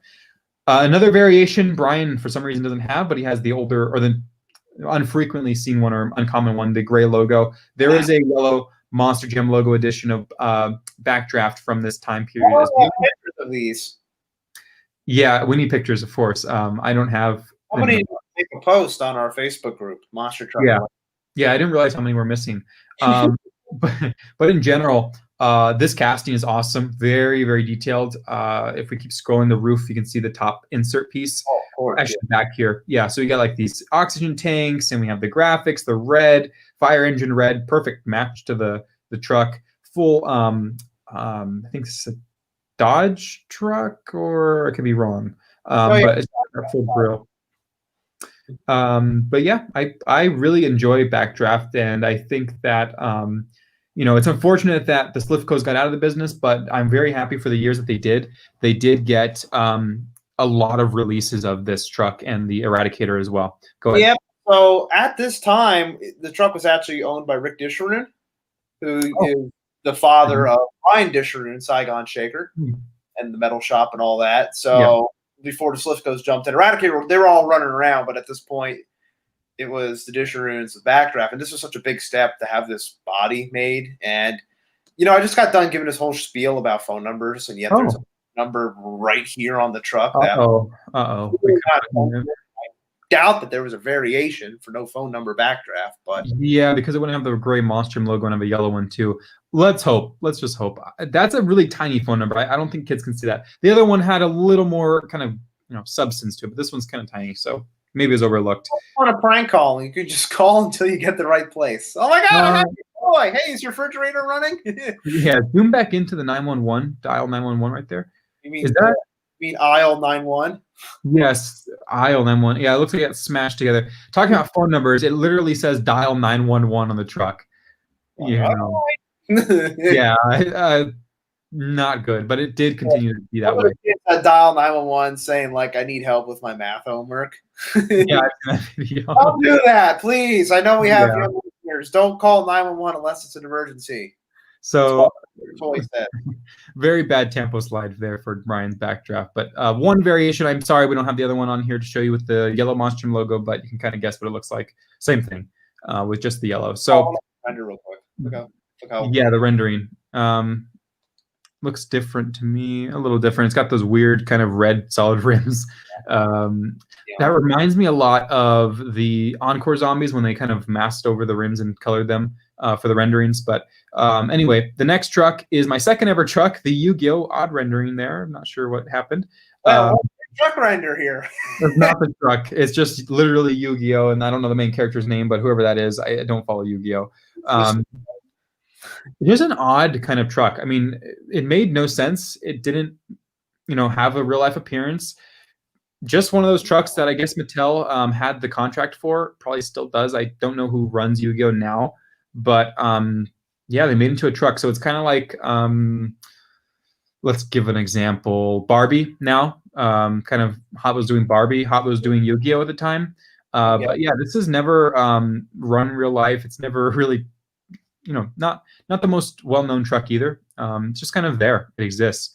And it is my second truck, though, so I did give it more props than other people do. For some reason, there is a rendering. There's a rumor out there of a red Yu-Gi-Oh! Or something like that. There is, and I'll give some insight on that rumor later. Not right now. Later. Okay. I think I know what you're talking about. Because there's a little bit of tidbit there, but yeah. Yu-Gi-Oh! Card game was so big back then because there's always like Pokemon cards, and all of a sudden, like, and there's a little bit of Digimon in there, but it was Yu-Gi-Oh! Was like the big one. I guess his name was Yugi. I don't know. Yogi? Is he like his, cousin from another side of the world or whatever? But hey, listen, it was a cool truck. It's something different. Yeah, I agree. Real truck. If I had to put money on, I'd say no, based off of what you were saying. I don't know if Mattel was doing Yu-Gi-Oh! Like action figures at this time. It could have been. I know there was a lot of other like Yu-Gi-Oh! Cars and stuff at this time. Like again, this was the big time where Yu-Gi-Oh! Was in pop culture, so there was Yu-Gi-Oh! Everything. So it could be kind of also like one of those weird deals, like fast forward to current Hot Wheels monster trucks, and you have the Sriracha truck. So yeah, fair enough. Yeah. Maybe like somebody in Mattel, his cousin, is the guy who prints the Yu-Gi-Oh! Cards, and it's like, hey, make me a Yu-Gi-Oh! truck. And sure I'm actually at the moment while we do this, I'm trying to find. I should have mentioned it early in the episode, unless you have a picture. There's a red Expelled, I believe. Do you have a picture of that? Do you know that exists? Oh, we'll come back to that, actually, Expelled, but I just popped in your mind. The 2004. So we'll talk about it then. I know I know the theory of it, and there's some goofy stuff with Expelled and other packagings and stuff. Okay. We'll talk about it. Yeah, I thought it was 2003. That's why I brought it up. Okay, we'll find that picture. I have the picture of the red Expelled, but that's for a different episode. Anyway, Yu-Gi-Oh! Fun discussion. Red Yu-Gi-Oh! Myth, theory, whatever it is. So we'll come back to it. A little bit deeper in a little bit. This one is the big one, and we'll come back. Gosh, just seeing this still. It's Flashfire, folks. Now, it's not the real truck because the real truck's Inferno, and you know why we're here. You heard the stories 12,000 times, especially already in this episode, but here it is. You might have this truck as Nitro Machine. Well, now it says Flashfire because Nitro is long gone at this point. Inferno is out there running around with all sorts of different drivers, Brian Winston being one of them.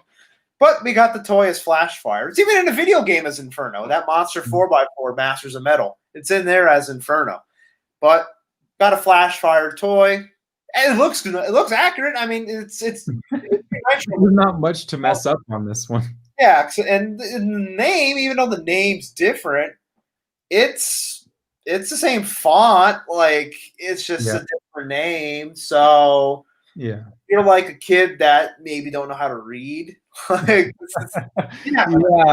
I know how to read, and this is something to me. And I don't want to give the whole story until we get to the actual. You know what? We should cut in and out of this to Inferno right away because we'll talk about this. So Inferno, folks. Wait. Actually, let's look at the rendering real quick of it. Oh, okay. Let's go to the render, folks. Because they did actually update the rendering on this, but fun fact, you're going to see one that doesn't have the rendering updated with the Smash and Crash series. But they did somehow, with their primitive technology, they did get the Flashfire logo on there. So you can see there is a Flashfire rendering or a picture, whatever you want to call it. There's the logo as well in the Inferno font. Another thing I want you to notice is that this has a yellow Moss Gem logo. So if we think back to Shark Creek, how they produced later in the year, but they were updating in the beginning. This was produced later in the year, but now we'll hop over to the actual truck, which Brian, fortunately, unfortunately has. How do you know? It's Inferno. The actual one, the thing that drives me crazy every day, the actual Inferno USHRA badge. So this was produced, ready to be done. You know, they had it going, and then suddenly someone said, "I'll stop." You know, we can't do this, and they pulled it, revised it, and it came back as Flashfire with the Monster Jam logo on it. So you can see this definitely was like Shark Week. It had the USHRA. This was produced far earlier in the year. The change happened for whatever reason. It was probably likely related to 9/11 or the copyright thing Phil was talking about, and switched out. Never to be produced mass produced, at least. If you have one of these actual Infernos, please contact me. I need one. This is the truck that my entire channel. John Wall used to say that. What did you say? No, I'm an old man. I made an old man joke. Okay. Ignore Phil's old man joke. Yeah, Inferno. You know, it's a headache, and I'll give the story of it because I never have really made a video. I'd want to at some point. So, funny fact: Inferno, like the Gravedigger, on the back of the card, which you just saw, drove me and my dad nuts because there is no card back that features, I believe, flash fire. Only Inferno, because the card backs are produced before the production of the trucks in most cases, especially in Spin Master's case, but that's a separate deal. Inferno was the only truck picture on the back. So my dad and I are naturally looking for Inferno. It became like a household thing. Mom, did you see Inferno at the store? Dad, did you see Inferno at the store? eBay, checking. For 6 or 7 years, we checked eBay. One time, this pops up on eBay. I look at it. I blink my eyes. I look at it again. I'm like, oh my God, this is real. This is actually happening. There is an Inferno out there in the box. It doesn't matter if it's in the box or out of the box. There is an Inferno that exists. The price for it was $3.99 bid. Obviously, I run downstairs to my dad. I recall this moment very specifically. It was 2014, I think, 2015, one of them. I run downstairs, Dad, Inferno. He goes, oh my God, really? That's real? I go, yes, it exists. Like it became such a prevalent thing in our lives that we would look for this truck. And we bid. Unfortunately, at the time, we were in a financial struggle. This was kind of coming out of 2008 recession, and my family had not since recovered from it. So we were, my dad didn't have a ton of money. He did his best, and we did our best to get it. But at the end of the day, I was leaving. I believe I was in 6th or 7th grade. End of the school day. It happened to correlate right when Inferno was ending on eBay. Popped on. I was about to hop in my dad's truck. The bids are firing. People are firing bids. It's about $114, $114, $116. I'm like, Dad, this is about to end. He's like, I just can't afford it. And he's like trying to get like help from, I think, my grandma to borrow some money to get it. But he's like, I can't do it, dude. I can't do it. And I was like, I wanted to put in like a $200 bid just to get it and figure out how to pay for it afterward. But I respect his wish. I didn't do it. And then I think it ended up at $125. And heartbreaking, really. Heartbreaking story. Never got it. Never saw it again. And the only time I ever saw it again was when Brian Patton posted on his website. And he is the person who won it that day. The person I was bidding against. I love Brian. No hate towards Brian, but I am envious and jealous as all. Hear his West Virginia laugh.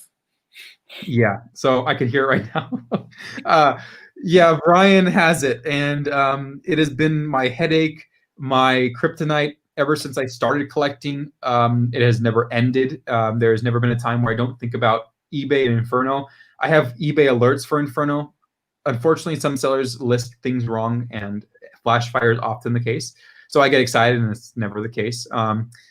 Yeah, so 14 years down the line, I'm still looking for Inferno. I want to negotiate with Brian on this, and unfortunately, he's off the grid right now. But he's given me fortunately given me first dibs on it when it does come around to sell, which he's going to do at some point. But for right now, I'm Inferno-less. It's literally the only truck that I can say that I've hunted day after day for 14 years. And it is such a story in my collecting career. Funny enough, and I don't want to take full credit, but the design team, I was close to some of the internal design team at Mattel at the time in 2018. And they heard my story. I told it at the Mattel meeting, I think just privately to some of them. And sure enough, Flashback Series 2018, you'll see this truck appear. and it's because of my story that they made that again. Obviously, they couldn't reproduce the 2003 edition, but they did produce that for me, which but I give it's not the same. It's not the same. It's like giving you a Jurassic Attack produced now with the same look. No. I give Mattel a lot of hate and heat, not hate, but heat a lot of the time, criticism. But it's very kind of them to do that for me. Even if it wasn't for me, to at least produce that again, and I would assume it was probably because I told them about it, for them to bring it back, regardless of if it was for me or not, very nice of them, and I give them my respect in that regard. But yeah, it'll never be the same. It'll never be this truck. This is what we would assume is the only one in the world. Unless you have one, unless you can prove that you have one. Brian is the only one. Yeah, this is one of those. Yeah, I think my buddy down the street had one when we play ball. No, you don't. I've heard that story more times than I can count. I don't trust anyone when they say they have one. I'm going to call you a liar until I see a picture of it. For what we know, this is canceled. It is just one-off. It is an FEP. Actually, closest to it hit the shots. It's not an FEP though. It's a very weird addition because FEPs have a prototype production code on them. This doesn't. This is in the box. This is literally a production unit. So if we look at like Holiday Hauler nowadays with the Christmas tree, like 251 of them, there could well be in a box somewhere in a warehouse or in some place in Thailand, a box of these. You know, they could have produced these. The Flashfire was 33. Yeah, this is number 40, which actually became the red TMNT, which you'll see in a moment too. Isn't that funny that those are also the same numbers that would come into play for the 25th anniversary Gravediggers? Yeah, it is. Yeah, really weird. Really weird. But Inferno, the bane of my existence, literally the only thing I could ever say that I've hunted as hard for. I mean, I hunt for other things, but yeah, Inferno is part of my story. There is no doubt that Inferno is literally a piece of my collecting career and my dad and I's father son collecting career before he got out of it and I took over full time. This is my childhood, my hunting experiences for years and years, 14 years now. So this has a special place in my heart. I'd love to own it one day. Brian, if you're watching, hello. I'm still on that negotiating table. I'm ready for you. And I had to Phil too. I would love to own it one day. It would be the ultimate piece to my collection. So there it is, the Inferno, the story of it, my story. It'll come again. You'll hear that story again if I get this in my hands one day. But till then, Flashfire prevails as the truck that gives me a heart attack every time I see it pop up on eBay because it looks just like Inferno. So there it is, Flashfire and Inferno, number 33 and number 40. So anyway, continuing on to number 34, another independent, another Ford. Another Jack Coburna truck, number 3. How about you, Jack? So interesting choice for the roll cage and rims, which did not look anything like the real truck. Bright orange, like neon tangerine. But I like the paint scheme. I like the bare metal look that they gave it. It's one of the first instances of a bare metal truck. Although it is silver paint, it's made to look bare metal, and you'll see in the future, bare metal trucks, which are called Zamax. But this is a very cool Ford independent truck, like you said. Just a nice one to have, and Tough Enough will make a couple more appearances. So yeah, there it is, Tough Enough with a modified orange color, which is not the case in the real life situation. Yeah, black and gray, but pretty cool nonetheless. I did want to cut out for one moment. Someone asked me, would you open it? This is something I discussed with Brian, and he goes, in a way, he wants me to open it. It's like he's provoking me to open it if I ever get it. He's like, are you going to open it? It's been in the package for years. Might as well open it. You open everything. So, you know what? I don't know.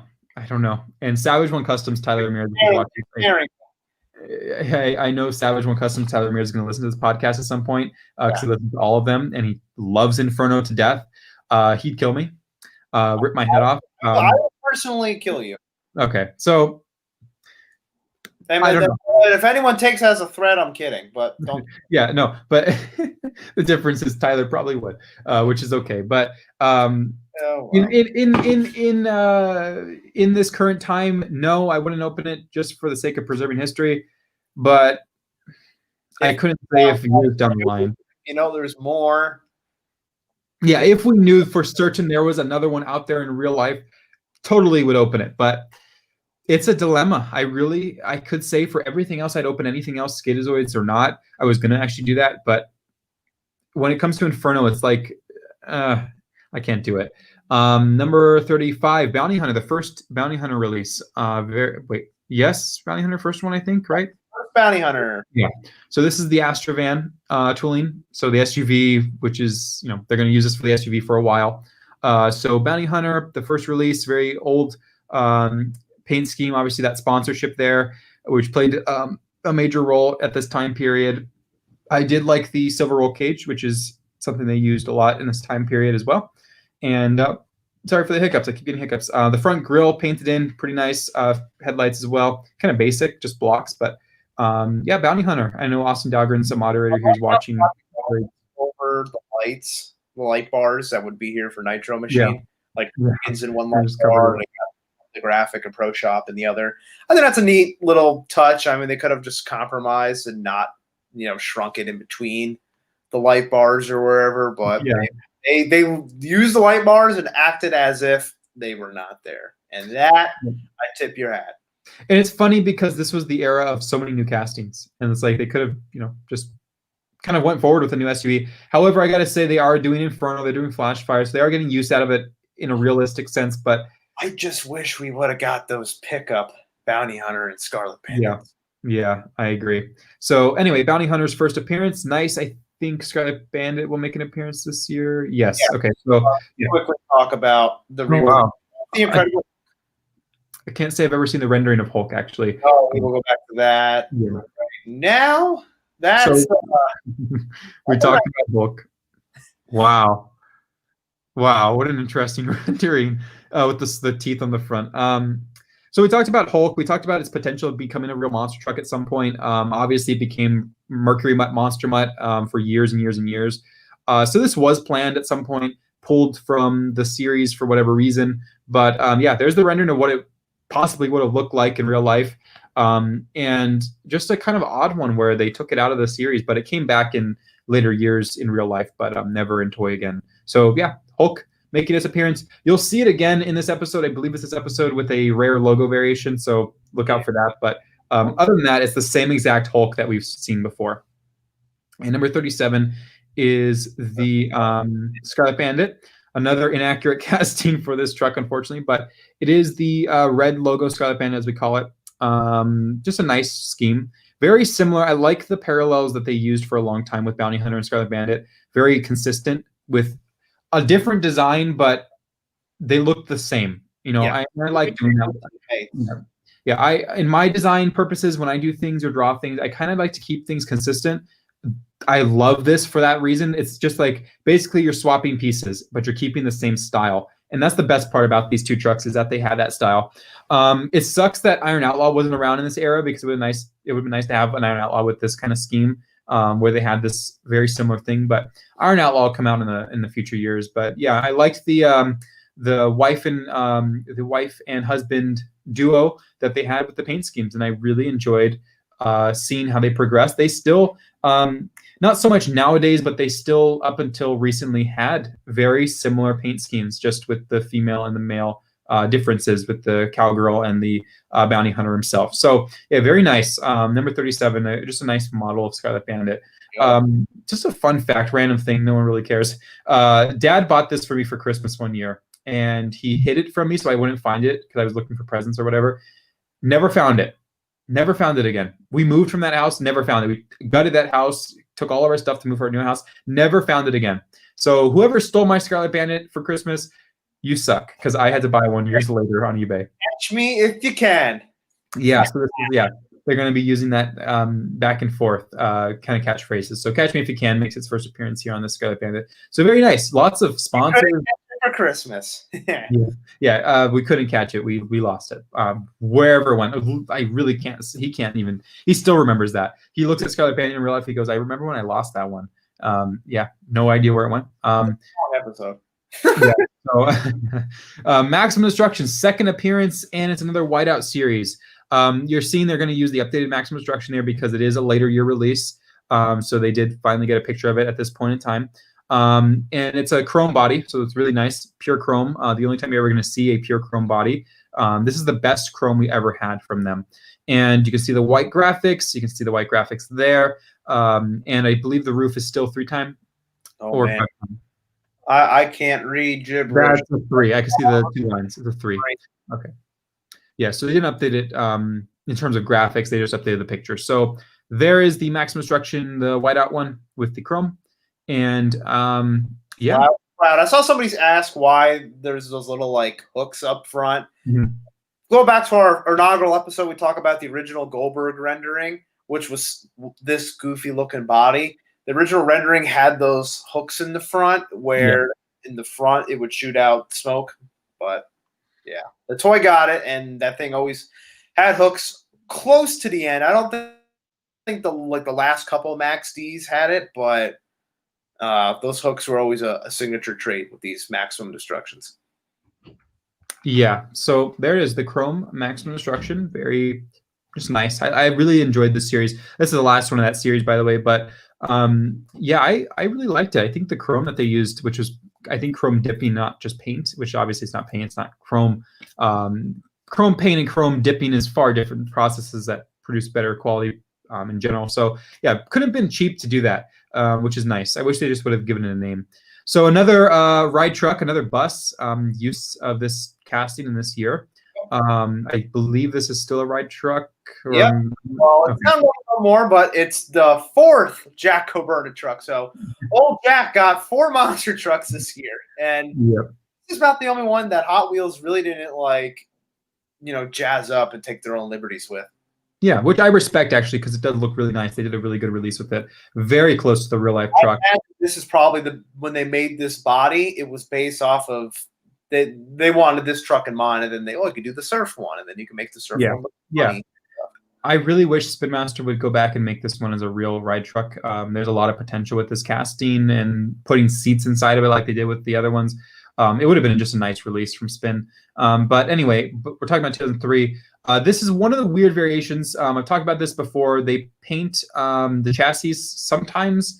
So this is the black driveline, as he called it. I call it the black chassis variation, where they painted it. I couldn't tell you which one was meant to be the final product, because there's a silver one, bare metal, and there's this one. The black one seems more appropriate. It kind of matches the tone. And then there's the silver edition, so bare metal, like most of them are. Kind of up to you of what you decide as a collector. What it is. I don't know which one came first. Maybe silver, and then Jack was like, "Can you make it black?" Or I don't know. I see that there's missing a yellow stripe here, right? Oh yeah, and it happens sometimes with this old graphic system. But yeah, the Monster Bus School Bus, just a really accurate body. Obviously, it's a competition edition of the truck, but they didn't have the technology to make ride trucks back then the real way. So overall, Jack Coburn for signing off on his entire fleet, and Hot Wheels being game for it. Yeah, 2003 years, somebody must have won a scratch off, and they got all this extra money to make all these awesome bodies. Yeah, so Monster Bus, really cool. The last bus casting we'll see until next year, or next 2004, which will be Expelled. And then we'll see this one more time, or 2 more times technically, with Driving School. Right? Driving School should be it. Yeah, there's 2 variations of that, but that's the last time you're going to see a new paint scheme for it. So yeah, nice truck. I've always enjoyed the bus scheme. And number 40, TMNT, a very, very popular truck for its era. Ran up until 2006, 5? Higher. So it was the original Young Gun Shootout. Wow. I didn't. Man, that ran for a long time. Wow. Okay, so yeah, TMNT and the Ninja Turtles are making their appearance. First complaint is the casting is completely inaccurate. It's beyond. They put the eyeballs in there instead of a clear windshield, and they still use that same casting, same windshield process in the future ones that they released. So, for what it is, I do like it. It gets the point across, but the scheme never looked like this. The shell, the turtle itself didn't look like this. The cool thing about the Mattel releases, however, was that we got all 4 colors. Gosh, I don't know my TMNTs well. Raphael, Michelangelo, Leonardo. And what was the other one? Donatello. All Renaissance people. So Yeah, this is Raphael, Raphael, I believe. I ain't no turtle expert either, but They just released it again from Mattel with the newer castings. and you know what? The casting looks a little closer to the original truck. It does. Funny enough, yeah. So yeah. what's the theory here? This could have been a much later release. So the original Ninja Turtle truck did not compete for the first time until November of 2003 in Montreal with George Belhan as the driver. So this could have been another case of like the Goldbergs where, hey, we have a Ninja Turtle truck coming. Don't know what it's gonna look like. It might look like this. It might look like something else. Mm-hmm. But I need a Ninja Turtle. Say no more. And this is what they make. And I want to cut out for 1 minute, Josh here. Yeah, I didn't know my Ninja Turtle names. I'm sorry. But you have to imagine. You have to know how much stuff is in my brain at all times for this stuff. I'm sorry, I forgot the Ninja Turtle names. I apologize. Formally apologize. I knew at least 3. I didn't remember Donatello. It's always the one I get mixed up. I know Da Vinci. The red and like orange for like a cup of coffee, but yeah. Yeah, so there it is. And also funny, there's the Fox logo on there. Yeah. So that was on the real truck on the fuel cell, I believe, area of the truck or something like that. And yeah, they had that on there. So Fox, cool. So there it is. That's the first Ninja Turtle. You're going to see the other 3 next year. And I think we have 1 more. So for some reason, they didn't stop at 40. They went to 41, which is the same Hot Wheels as last time. And this is that same blue scheme. So nothing important on this one. But yeah, it's really cool to see. This singles lineup really expanded the line. And I mean, how many re-releases? You got Hot Wheels, you got Bulldozer, Hulk 3, the Hulk, yeah, Spider-Man, He-Man, and Gravedigger and Team Ments. So out of the 41 trucks, not counting extra variations, only 7 of them are reruns. So very expensive year if you're trying to get every new truck. Yeah. But it was a very, just in general, lots of different colors. So I would say a colorful year, very diverse year, lots of independence, almost more than the company-owned trucks at the time. So yeah, I really enjoy the series they gave us. So let's dive into the next topic conversation. So when we said 2003 was gonna be a long episode, we meant it. This is the next part. We have playset variations. So I'm sorry, not playset, multi-pack variations. So Crunch Force is first. Go ahead and open that one up. Always a joy. So we have 3 trucks here that did not get a release in this, or actually 4, Airborne Ranger 2, that did not get a release in the singles this year. Mine is not a truck that doesn't appear until the next year. Yes, very good fact there. 2 of these will never leave this pack. They'll always be an exclusive to this 6-pack, which is a fun thing. So here's the first one, which is the Hummer Body Snowhawk. There's 2 variations of it. One where the camel pattern is facing one way and one where it's facing the other way. So fun fact, if you didn't know that, there's 2 of them out there. It's not rare enough. Now it is. Sergeant Smash, another Hummer in there, using that Hummer body a lot. He scrolled through them fast, but Airborne Ranger, American Guardian. Mind Blower, which another Hot Wheels original that just makes an appearance, really. I don't really know the point of it. Unless it's not a real truck, is it? Why do I feel like I'm second guessing? No, of course not. No. Yeah, why am I second guessing myself? I think it looks like Big Dog with the Bulldog, but Mind Blower, just a kind of random name. I don't really know what to say about that one. My favorite of all time Hot Wheels originals of the Hot Wheels Monster contract is Holland Heat. And I just love the emerald green paint color. I love the casting choice they did with it. I love the World War II fighter pilot mouth shark thing that they did.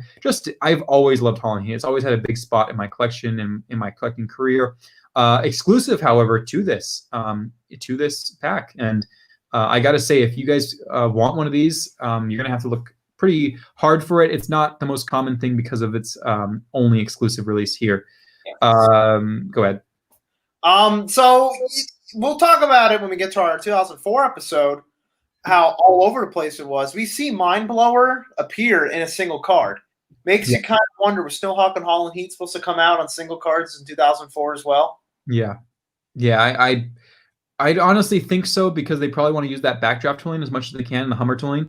But we never did see him again, and that makes him rarer than not, so that's cool. But Mindblower, yeah, for some reason, whatever this truck means, came back again. I really can't tell you what this means. It could be like mining. Maybe, but why a bulldog? Because, they get, I don't know. Yeah. Anyway, so there it is. If we go to the renderings, actually, I think there's renderings. Oh, yeah, I skipped over that. So look how cool this is. Everything's on the back here. So funny fact, that's the only time you're ever going to see a Flashfire render. Right there at the bottom right. Yeah, there you go. Yeah, Flashfire. The only time they actually did the correct one for the rendering, and a couple weird renders. They kind of have rev treads and old ones. Red monster and very inconsistent. Also, that wild hair. We'll talk about it with that other rendering. That wild hair is not the one they released with the rainbow kind of scheme, tie-dye. Yeah, right? Because that's why it was on the truck. Yeah, so I meant not the renderings of the truck on the back. I meant the actual real-life renderings. Oh, there's Max D. Weird one. Go up for a second. Look at the real-life renderings, because there is some.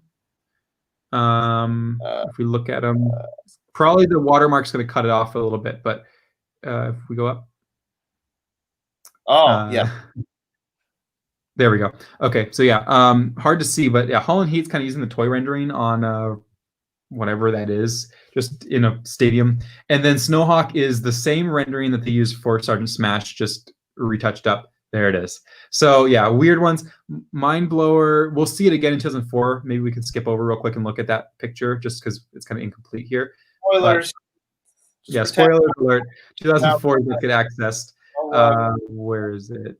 There it is. Okay. Yeah, there's the same rendering. So weird. It looks like what body would that be? What truck would that be? Is that's not Inferno? It kind of almost looks like a modern SUV. No, it's probably the same Nitro Machine picture, and they just, I don't know.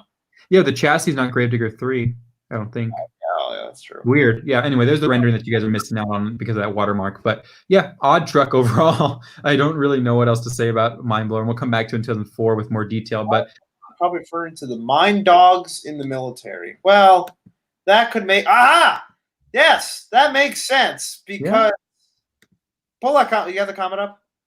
Yeah, let me grab that. One moment. One moment. Where I just saw it. Where'd it go? It's my man. Got it. 5503. That makes a lot of sense because it's all those other military themed trucks in the pack. Oh yeah, I always thought that was an oddball out. I never understood why Mindblower was there. Yeah, the Mine Dogs. I remember learning about that in history class back in the day, a long time ago. I don't know why I never put two and two together. Thank you so much. That is definitely what this is, because it makes no sense to have a military pack or a military armed forces theme pack with Mindblower in it. There's the Canadian one, just for your viewing pleasure. Yeah, so Canadian, nothing different about the trucks, just that French on there. So this wasn't where you saw the roof variation in Snowhawk, maybe, or maybe, but Brian doesn't have good enough photos to tell us that. It could be. It could be. Yeah, but yeah, there's Snowhawk. That Mindblower thing. That's a great comment. Thank you so much for that. That really is something I never thought of. I really never understood why that was there. Next up is fan favorites, and we're going to see a very important rare variation here. So we have the second time we're going to see. Well, we're going to see this again, Maximum Destruction. But the next truck, the second time we're seeing this, technically third time. They had this in the last episode with the 3-pack. We had the playset. Anniversary. Yeah, this is a Gravedigger 20th anniversary. By this time, the 20th anniversary is long gone. So we're seeing this again. This is the USHRA badge edition, which we saw last time as well, only on those ones. But you're about to see the rare variation of this, which is the Moss Gem logo edition, which is the yellow one. I'll show the rest of the pack. Just know that regular Gravedigger, Bulldozer, Blue Thunder, and Prowler's in there. And Prowler was not a single card that year. Yeah, so we'll go here. Nothing else in this pack has a variation except for Gravedigger. So there it is, the rare pain to find Gravedigger with the yellow Moss Gem logo. Happens to be my favorite anniversary paint scheme of Gravedigger, but thanks to 5150 Black Box, I know you're watching too. He was the one, and his wife Kristen, who helped me get that. Thank you so much, guys. Very hard variation to find, and just in general, I think that's a really cool variant. They kept running this scheme into, not in the real life circuit, but into Mattel into this year, which was odd in itself, but it did pick up a rare variant, and it did kind of live off in history. So there it is. If you ever wonder where that came from, it's not the playset like many people think, or the 3-pack. It's the 6-pack that it came from.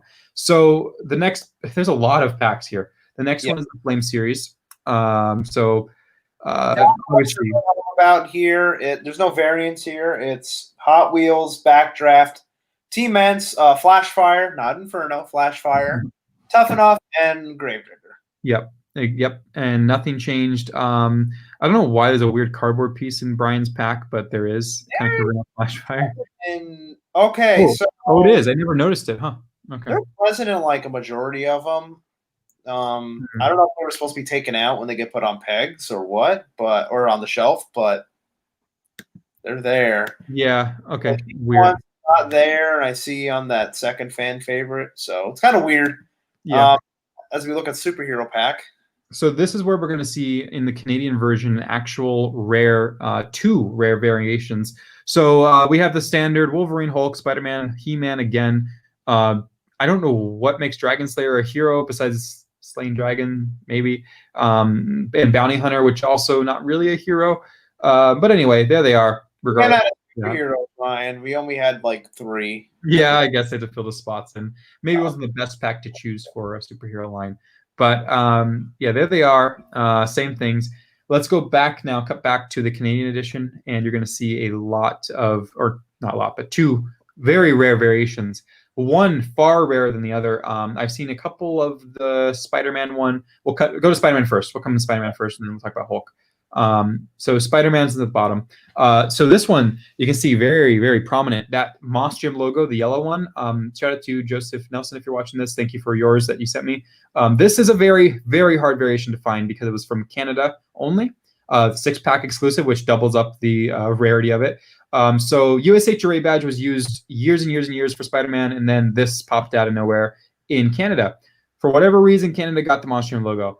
And then if we go back up to the Hulk, which is the rare edition of it, is that a gray monster? Is that a gray monster logo? On those Dragon Slayers. So if you're in package, you're gonna go crazy. Yeah.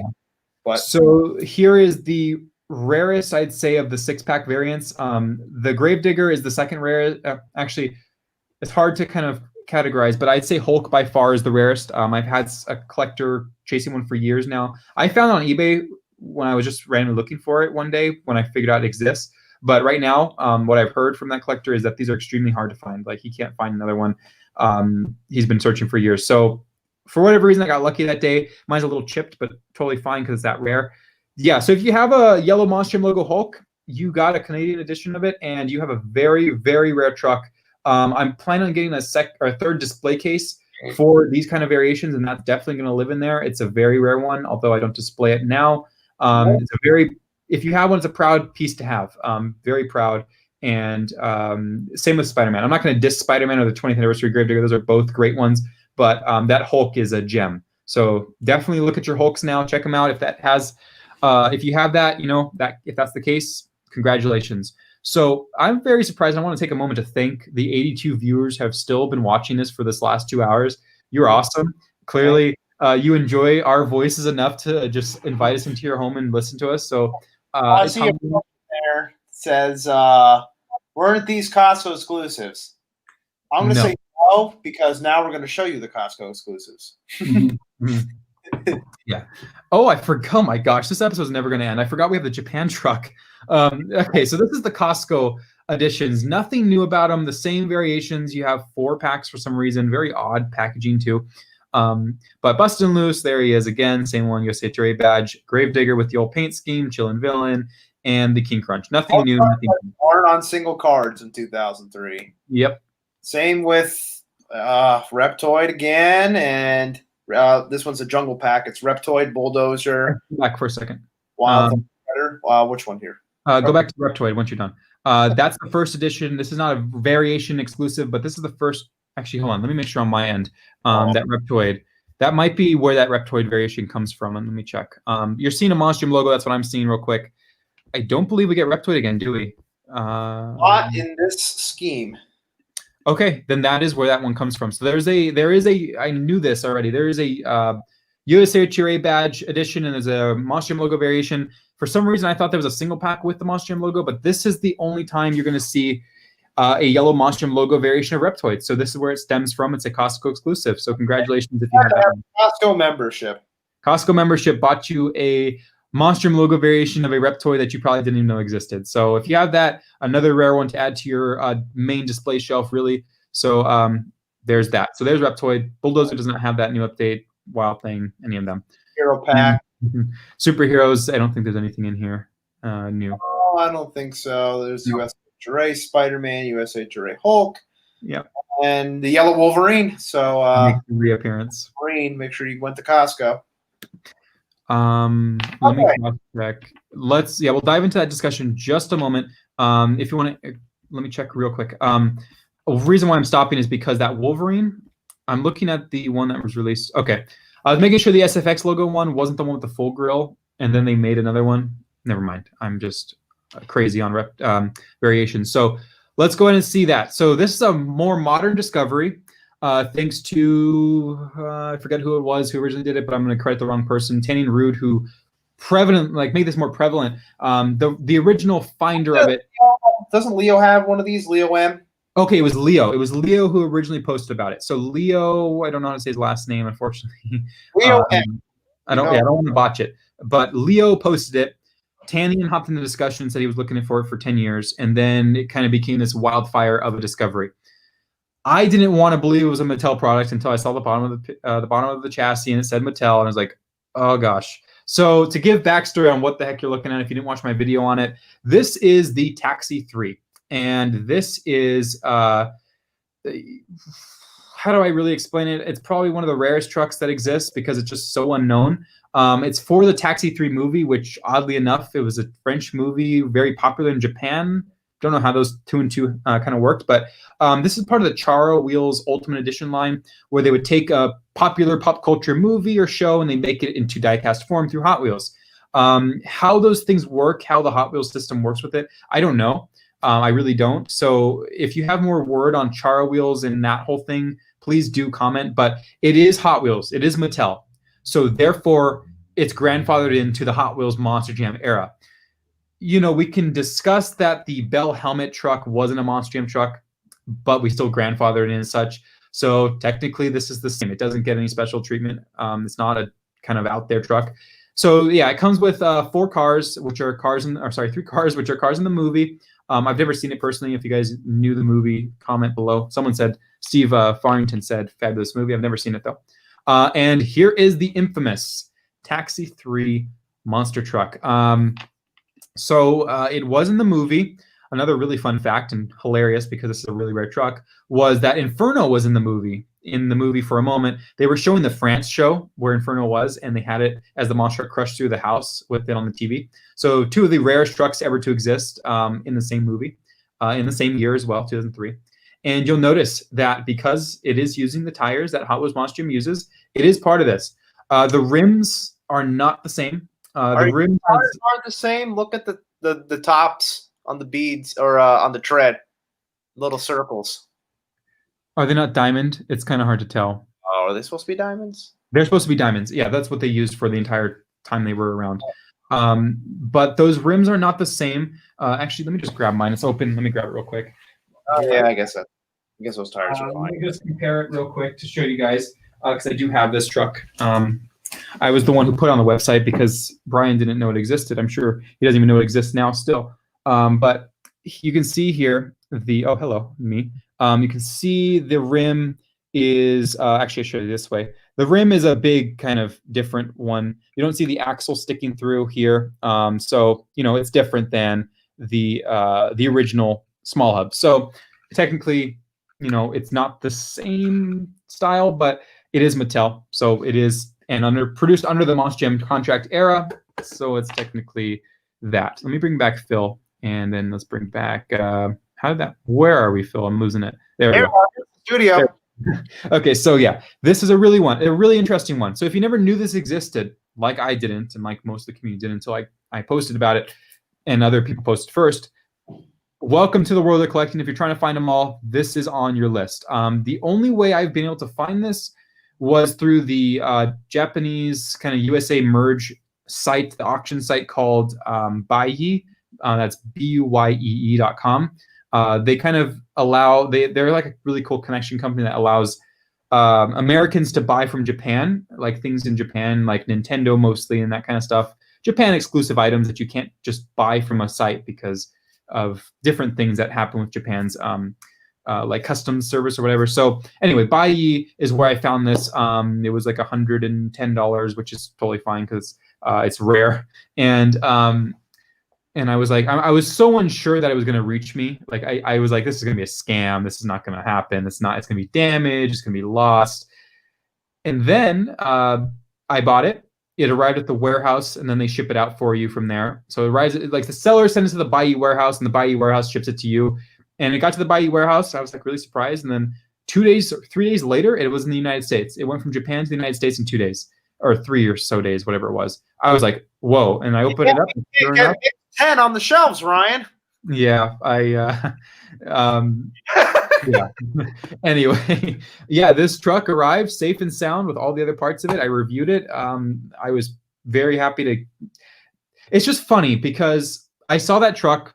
I was stressed out thinking, oh my God, I'm never going to find this thing. It's going to be another Inferno. It's rare, obviously. It's Japan exclusive. On top of this is a very popular specific pack for Hot Wheels collectors that love Japanese Hot Wheels stuff, char wheels and that stuff. So I had so many things fighting against me, so many odds stacked against me. I did Google search after Google search all night for maybe 3 hours, different search words, key terms, looking through images in Google. And funny enough, I found this on the 3rd or 2nd page of Google. In all Japanese language. Obviously, I don't speak Japanese. I just saw the words taxi and the emoji 3. I clicked on it. Sure enough, it was this. For auction, live at the moment, not previous auction. And that's how the story goes. Sometimes it happens that way where you just get lucky. Do you think that website has a Jurassic Attack Christmas ornament? You can look on there. You never know. But yeah, that's the story of this mysterious oddity, really, that without Leo, without Tanyan, we would have really never known this was out there. Although some collectors claim they knew about it first. I wish they would have spoken up sooner. But yeah, a very fun one. You can see right there. Information. This is one community. Yeah, don't hide it from us. You can see the Hot Wheels logo up there at the top, just to confirm one more time that it is. But on the bottom in my review, you'll see it does say Mattel under there. But yeah, Bandai, Hot Wheels, Char Wheels, all these different things coming together to make this one truck. But the only real thing about this truck that is Hot Wheels Monster Jam is the tires, because they have the same tires. But almost like a precursor to like a then and now, or then and now 2-pack truck. Yeah, so the chassis is our first official Leafer chassis. This is the only other chassis they ever made besides the Sting one and the Vet King one, up until the vintage chassis. So very cool. Yeah, just a cool truck and just an oddity. So anyway, that kind of concludes that whole discussion. So it does, but cardbacks. There's some cardbacks, but what's always on the back of those cards? The codes. Oh my gosh, codes! Are we doing this really? Okay, here we go. Let's do codes. Actually this is maybe the biggest line where there's big holes on what's supposed to be in here. Now, if you caught our last episode, we talk about the codes, how they start the blend between 2001, 2002, and 2003. They're all jumbled together. Like the Gravedigger uses the same code 3 years in a row. But despite that, if you count where the new trucks are, there are 3 holes in the codes. And sure enough, you go and look at the old checklists that used to be up on the Monster Jam website. They list 3 trucks that did not come out in 2003. The first one we talked about a little bit earlier was a second Yu-Gi-Oh truck, which could play into the theory that there was supposed to be a red Yu-Gi-Oh truck that was supposed to come out. That helps support that theory, knowing that there was a gap in the codes and there was a Yu-Gi-Oh listed twice on some sort of checklist. So that's one. The second one is Captain America. Now, there's 2 ways to look at this. The first way is to look at it as the superhero, which could make sense because you have Spider-Man and Wolverine and Incredible Hulk everywhere. Mm-hmm. Or you can look at it from the angle that it's Jeff Boehner's truck that runs out of Washington State. I'm gonna put this back while you do that. So I like to believe it was supposed to be Jeff Boehner's Captain America truck, And the reason why they couldn't make it is because of those Marvel trucks. And it's like, hey, Jeff, you're running this truck as Captain America. You don't have approval from Marvel to run this truck as Captain America, which is then when the truck changed to Captain USA. So that's kind of the theory I like to tell myself, and I would like to believe that it was supposed to be Jeff Boehner's Captain America. So that's number 2. And the third one, we've talked about 2 episodes now. It was supposed to be a sponge who lives in a pineapple under the sea. For some strange reason, in 2003, we were supposed to get a SpongeBob SquarePants monster truck from Hot Wheels. Yeah. Why we didn't, I have no idea. The only proof that we have this was supposed to be a thing is that original MonsterJam.com checklist where it shows the second Yu-Gi-Oh! And Captain America. We don't know any reasons. You know, there was a movie that came out the next year. Was it supposed to be a real truck? I have no idea. But to kind of help support the theory and knowing that I don't know if we're going to talk about these, I will show you a picture of the Johnny Lightning SpongeBob truck that came out in, I think, 2005. So there you go. There's a SpongeBob truck. It's not the one you wanted. Are you going to pull up the second one? Oh yeah, I can. Okay, I was making sure because there's one that looks very, very similar to a Mattel product, and I think that might be. No, I only show Johnny Lightnings. Oh, you don't know which one I'm talking about? I don't know. Okay, let me do it. Let me screen share. Give me the controls here. Oh boy. Where are we? Trying to find it. Okay, you guys are going to see our studio for one moment. Here it is. So this is what kind of looks like a Mattel product. I know some people that have this one. I'd assume if someone was going back in time and making a checklist just based off of things they see. Oh boy, easy to mistake, but yeah, there it is. It's got SpongeBob's eyes on the top there. Jarrett that made that. What'd you say? Who made that? Made Jarrett? Released by Racing Champions. Okay. Yeah, so that's that. I just wanted to interject and add that there because I thought that's what you were going to pull up. I forgot they had a Johnny Lightning one. So champions. That's why we're a team. Yeah, so we'll take what we can get from this idea. I have to sneeze, so I'm going to probably mute for a moment. But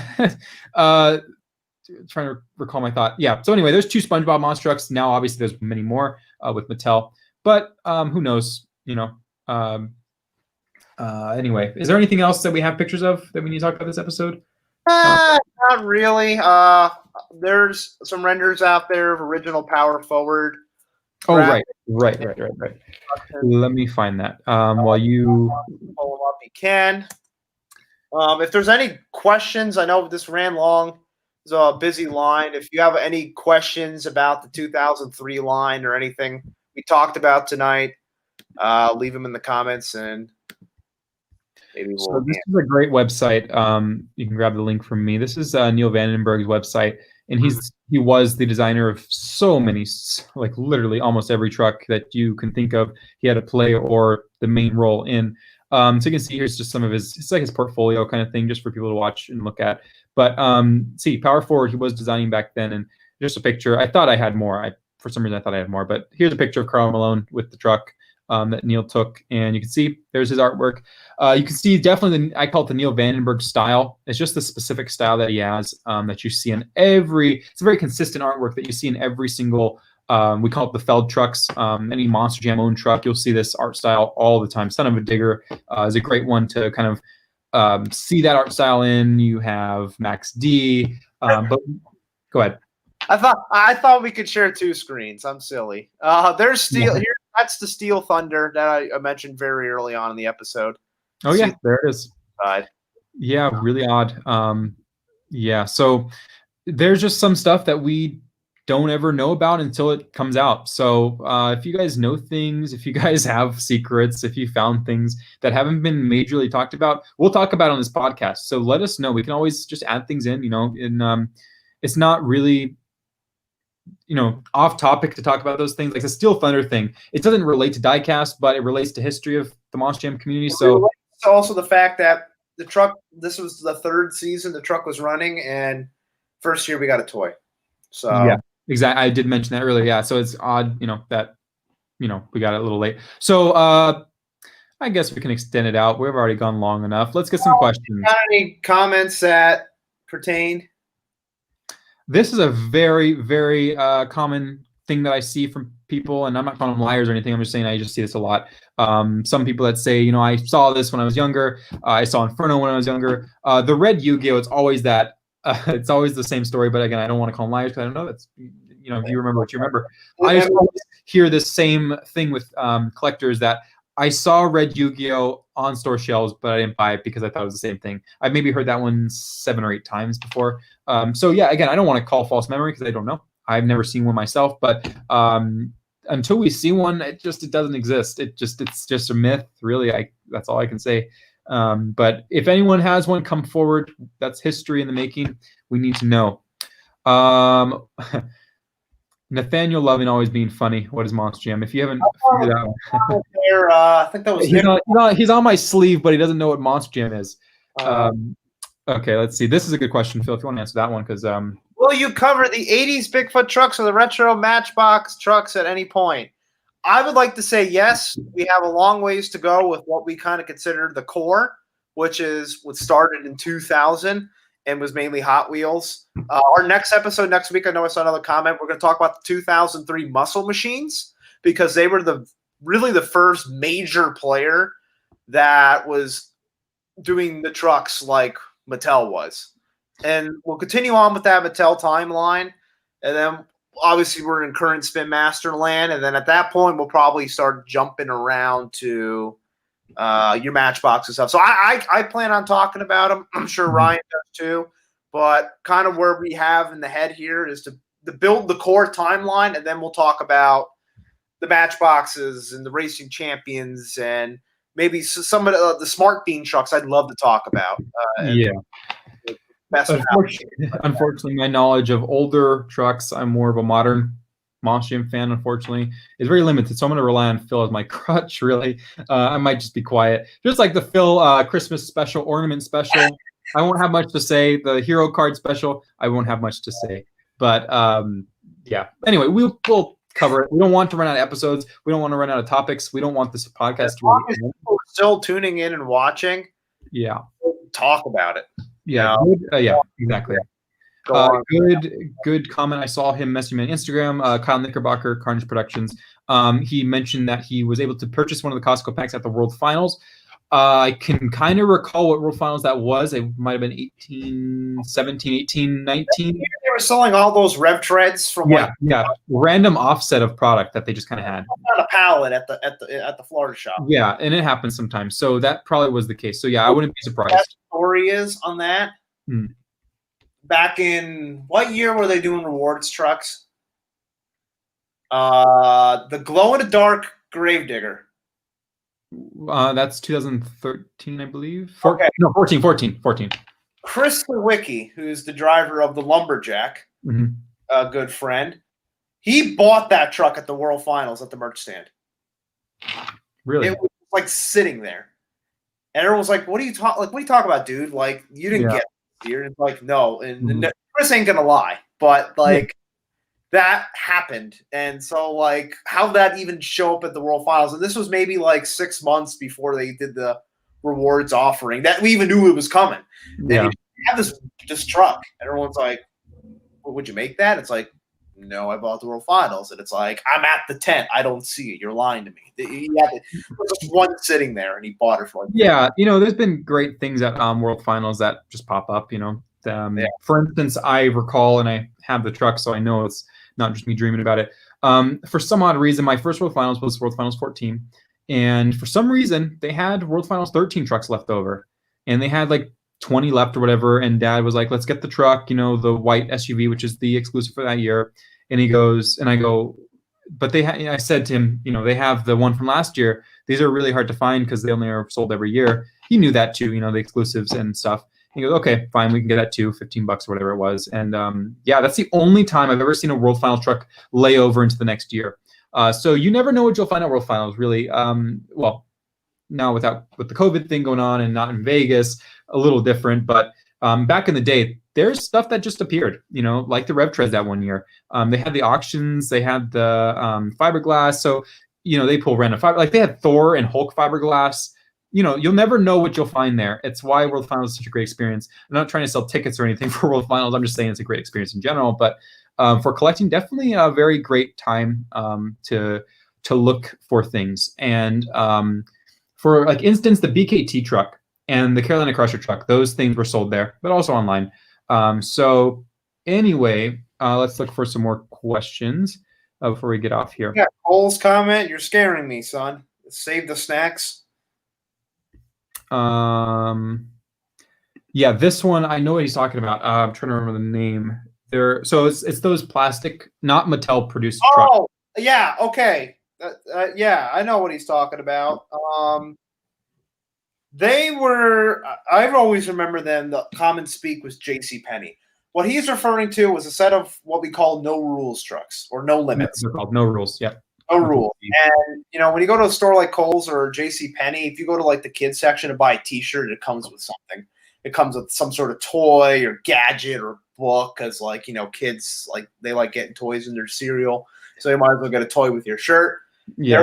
There were 3 or 4 of these trucks that would come paired up with no rules T-shirts, and these trucks were knockoffs of the SUV Nitro Machine Hot Wheels. Let me grab a picture. There's 4 of them. It looks like they're called No Rules Crew. No Rules Crew. Okay. Let me grab it. So some people don't know these exist. I don't want to remember that they exist because, well, they're not Mattel products, so therefore I don't collect them. But they look so similar to the Astrovan that Mattel produced, the tires and rims that Mattel produced. But you can see here, from what we know, the wiki is not always accurate, and we don't really know much about these. But the No Rules Crew was a limited release, somewhere between 2002 and 2004. I bet they could have popped up in Kohl's too, knowing. Yeah. But you can see it's like a really good copycat of Mattel. But you can see like the motor. Monster Mashers before it was cool.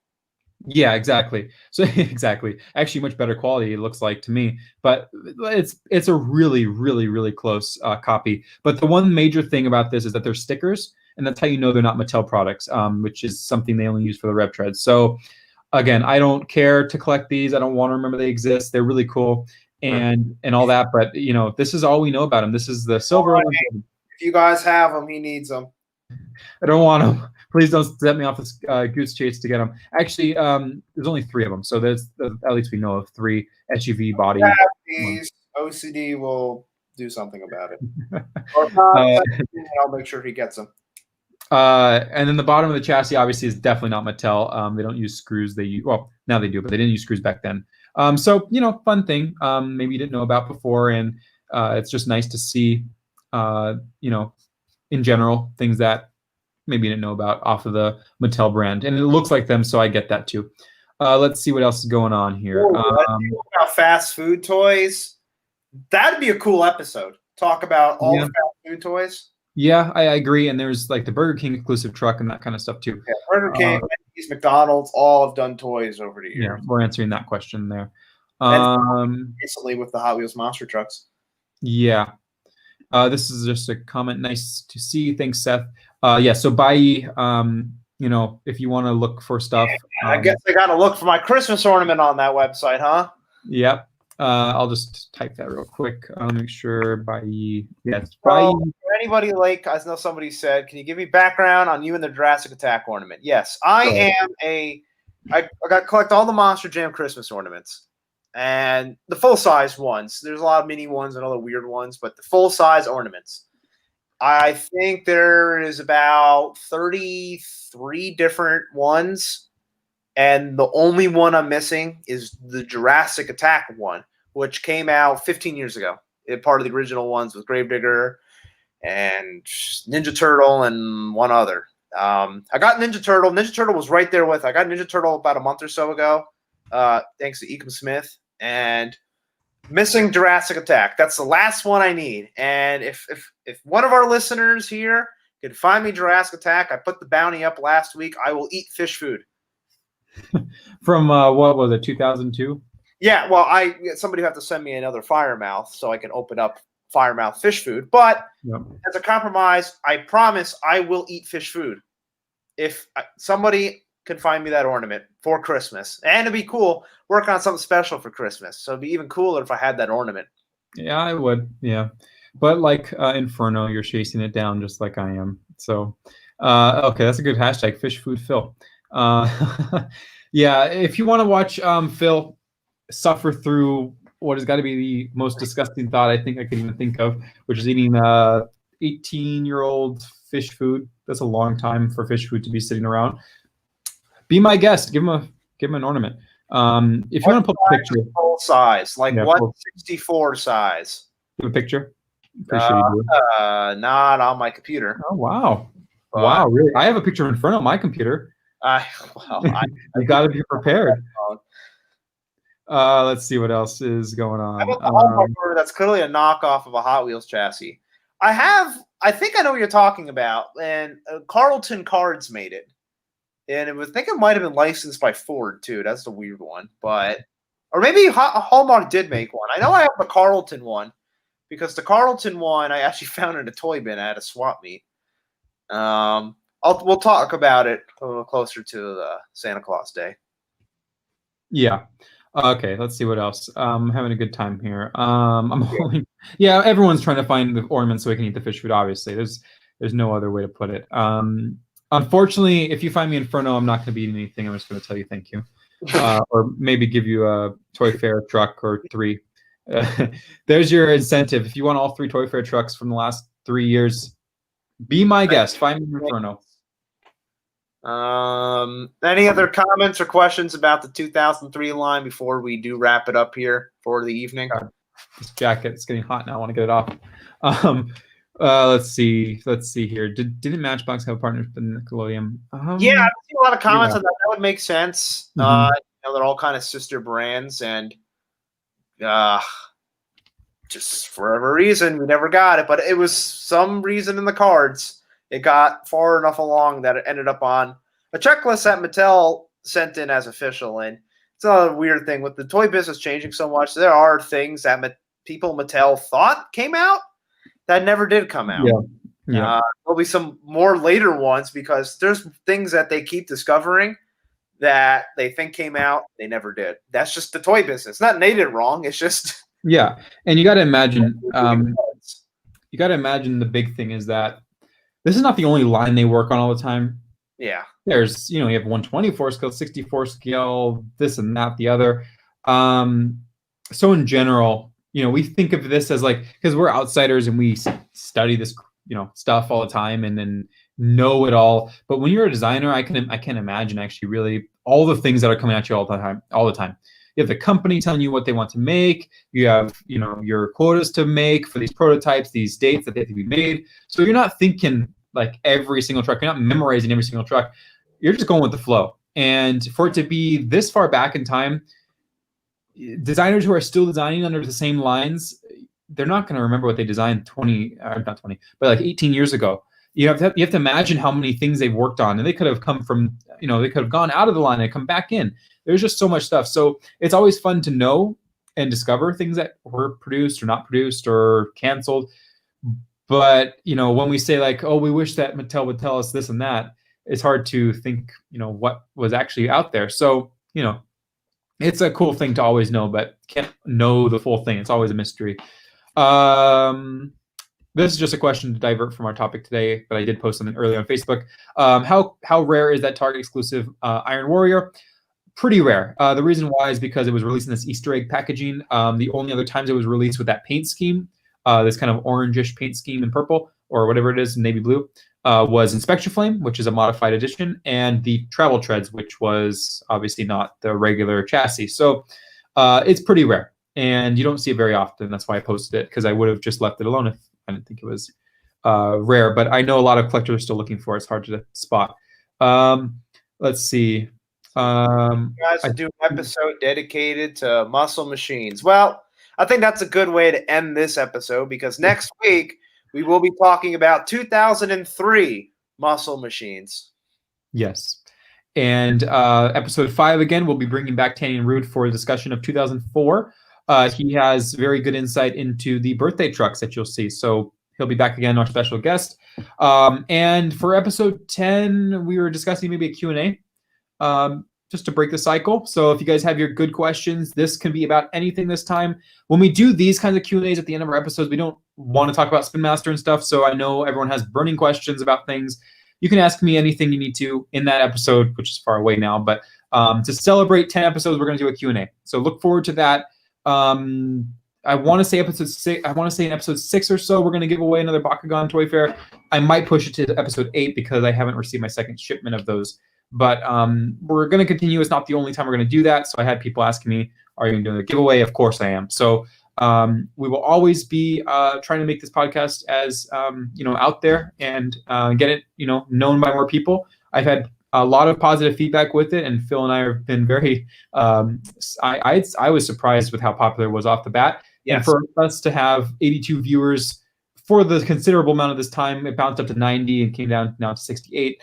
Is just amazing that 68 people out there are listening to us talk about this stuff. So I have an audio version. If you don't like looking at the pictures, we're on Apple Podcasts, Google Podcasts, Spotify. We're on Audible now. That was a new one. I didn't know that. Wow. It's brand new. Working on a couple others. Just wherever you can find audio, there's a good chance you can find this podcast if you'd like to re-listen to us just in audio form. Yep.